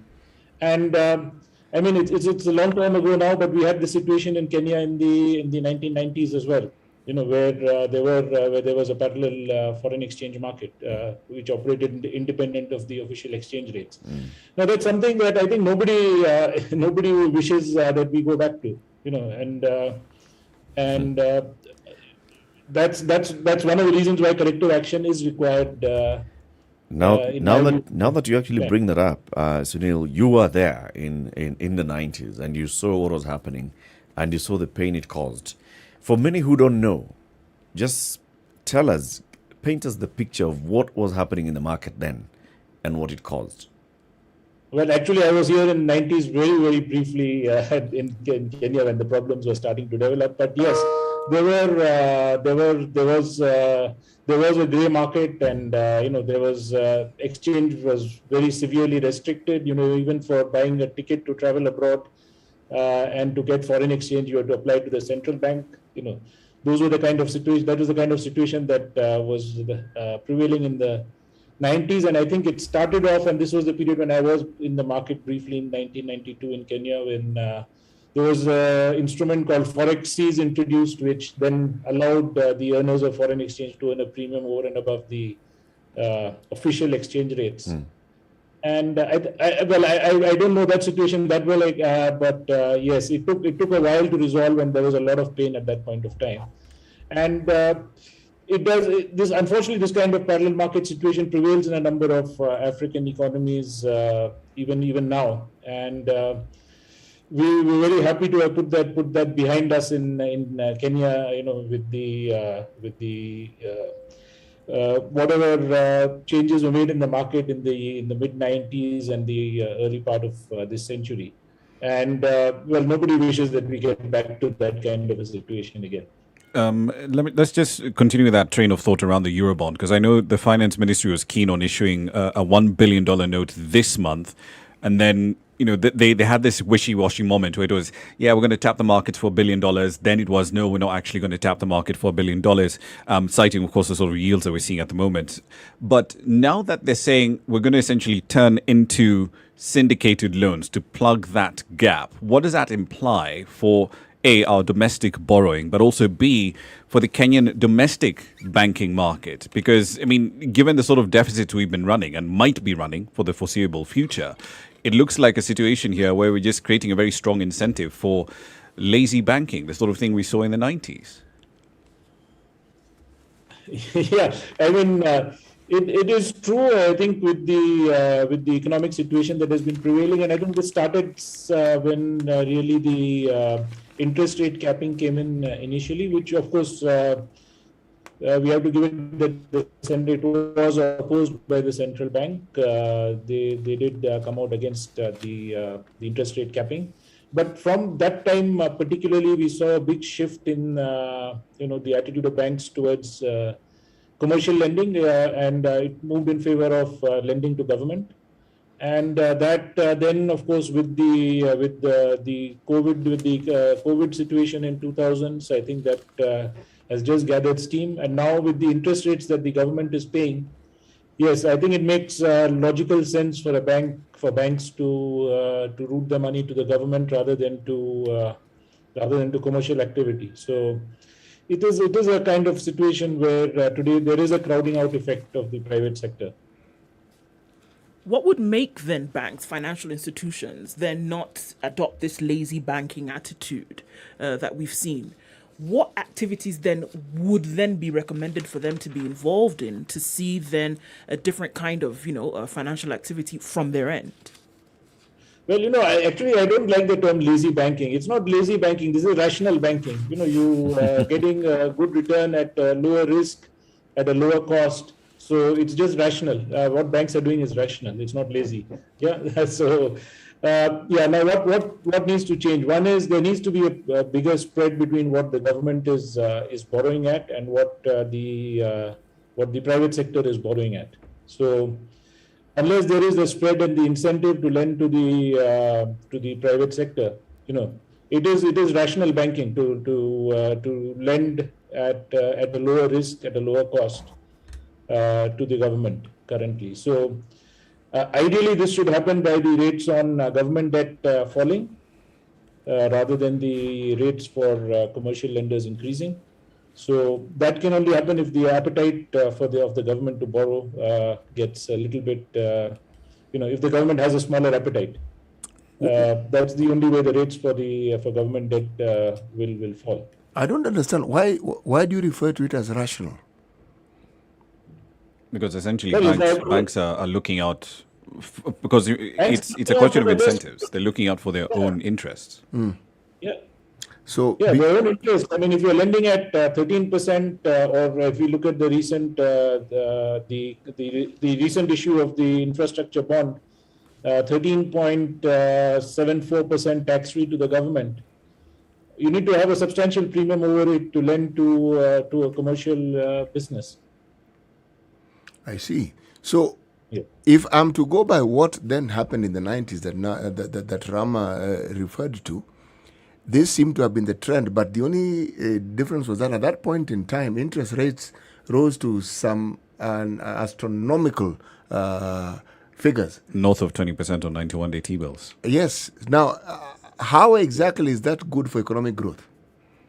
No, it's not. It's not. I think what we should aspire to is what we saw in the early part of the 2000s when well, actually, treasury bills went below 1% for a period of time. The 91-day treasury bills and long-term paper 10-year bonds. The government was issuing at under 10%, and that's when we saw the banks all rushing to lend to commercial and personal loans. So that's really what we need to aspire to. Because this rational way of doing things, as you're saying, essentially, it drains whatever monies there may be, because once the government has it, then it means it's the government that has the bulk of it. So in reality, the banks don't really have that much more money to give or to lend to other entities. Yes. I'm simply arguing that it's short-sighted rationalism, if you ask me. I don't see how, because at the end of the day, when circumstances change, what then does the business person, the individual, what view do they have of their banks? What does it do to the relationship that individuals have with the banking sector? Yeah, well, it does get impacted. I mean, if you are finding it more and more difficult to get loans from your bank, yes, But as a person sitting in a bank or a CEO of a bank, I mean, if you have to lend to tax-free to the government at 13% plus, I mean, you need a rate of at least 17% or more at which you would lend to commercial enterprises. And the issue is in the economy that we are today, can businesses afford to pay those kind of rates? Or to go back to your proverb, CT, if you're in a situation where individuals are looking out for their own interests, right? What's it that Adam Smith said? It's not by the benevolence of the butcher and the baker and the tailor that we are clothed and fed. It's by their own rational interests. I put this product into the market so I can do X, Y, Z, right? If in that sort of context, and it's roughly the same thing that's happening here. If people have an expectation, if the market view and the market sentiment is that there's a problem, the first instinct is going to be, how do I protect myself? Yeah. Now, if that means that I buy $10,000 when I need $5,000 because I don't know what future prices are going to look like, that's essentially what's going to happen. Case in point, in the early days of the pandemic, remember the days when toilet paper had to be rationed? Yes, I remember. There we go. But I also remember that it's the same logic that is prevailing now, because there are those who argue that what we're dealing with is a post-COVID response. That was a COVID response, but this is now post-COVID, because you're looking and you're saying, when COVID was afoot, not much was happening. Now everything has opened up. There's that much more demand. There's increased activity. Yes, and the increased activity also brings about increased demand. Yeah, and remember, during COVID, production capacity was also destroyed. Yes, incomes were also destroyed. Yes. And, essentially, Sunil, I'm going to ask you this because it ultimately looks to me like the sort of same problem we'd have in dealing with a bank run of sorts, right? If you know that a bank is having specific problems with deposits, normally what the central bank would do is essentially, put up a backstop and say, okay, you know what, if this is a liquidity problem, we'll provide the liquidity lines that this bank requires to essentially calm markets down. It's a rough analogy, but is that what the central bank ideally should be doing here? Because it's one thing for them to keep saying, we've got $8.2 billion in reserves. Yeah, sure. But if we're not actually seeing that in the market, right? If it doesn't translate into people being able to walk into their banks and saying, I want $50,000. Okay, cool. The market works. We find it at a rate that makes sense for you.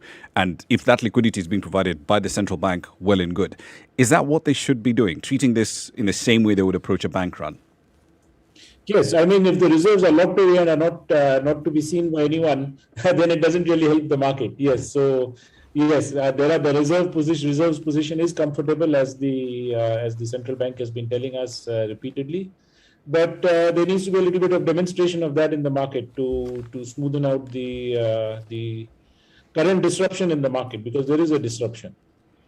Let me throw in some conspiracy here. We are heading into an election. This is the proper campaign season, campaign financing. We all know expensive. Campaigns in Kenya are expensive.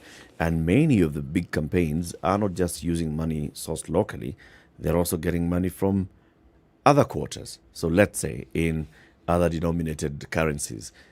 Is there a likelihood that this is also that kind of thing? So you bring in $1 and you get 120 shillings out of it, which is better than getting 100 shillings out of it for your campaigns. No, I mean, I really don't. I mean, it's difficult to find that parallel. In fact, if there were dollars or if there was financing coming in from abroad, we should actually be seeing a surplus of dollars in the market. And the campaigning season and the spending is well and truly on at this point. So, I don't know. I find it difficult to draw a link to that. Okay. Okay, so I mean, I think for everybody at this, players in the market and those who are looking at situation and hoping that it doesn't exacerbate is moving forward. I mean, I know that you would have said, well, it would be then prudent for the central bank to step in and do something. What would you say then would be the next steps? Because we're in the throes of the situation right now. We have a major player in the sector having shut down operations completely because of what they say the major issue being this dollar problem. What should happen today? I mean, we're not talking about in the next 1 month. Let's see how the situation plays out.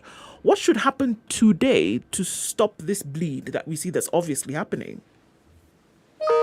I think what the central bank has said and what the governor has said is that there is no real mismatch in the overall flows in the economy. So really, and there is no shortage of dollars. So in which case, there is only a market disruption currently, and that is largely due to sentiment. So, but would it be sentiment that sees an entire? Can sentiment shut down a major player in one sector? Can just sentiment really shut it down? Yeah, I mean, the sentiment is what is causing the lack of flow of dollars in the market. So, it's possible that, as they said, it's not that they're not getting dollars, they're not getting a sufficient amount of dollars, which they need to pay to suppliers, and they're obviously fallen behind in paying to suppliers. So, it is a sentiment issue, and we have no reason to doubt what the governor is saying, that there is no crisis. In an overall perspective, there is no crisis. In terms of overall flows. So it is largely, and so then we have to recognize that it's a sentiment issue, and the best way to correct the sentiment is for the central bank to use the reserves. Smoothen out the flows so that people stop this panic mode and we get back to a normal operating market, which has been operating in Kenya for forever, actually now for decades. So Neil, we want to thank you very much for joining us today. Thank you for sharing all these insights that you have this morning. Thank you. It's been a pleasure talking to all of you. Asante sana.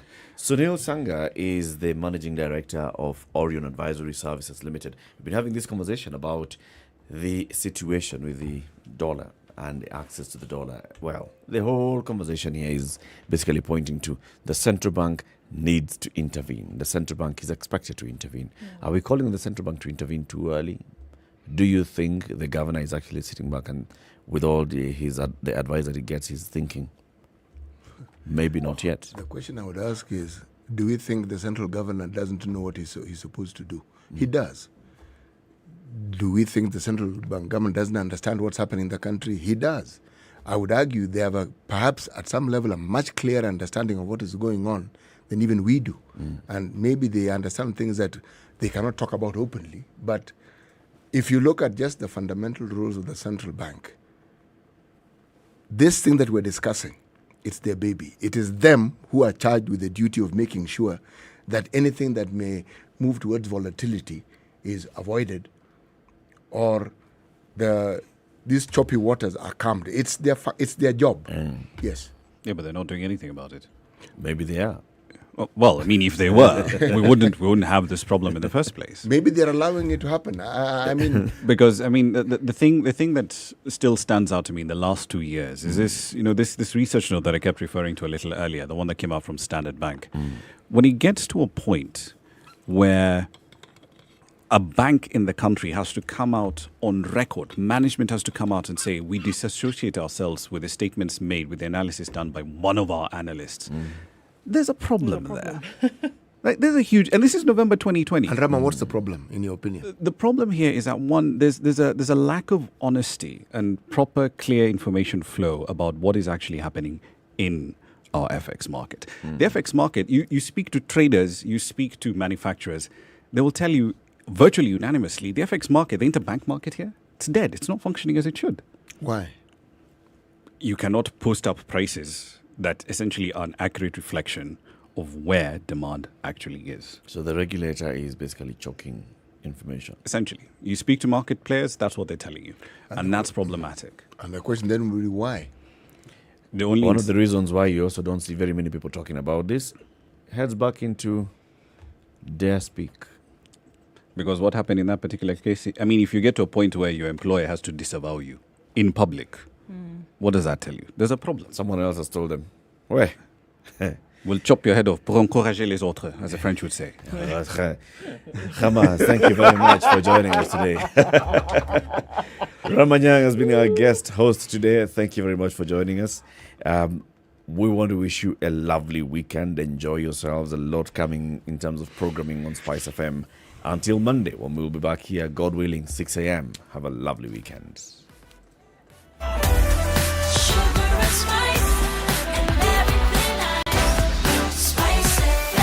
Spice up your life.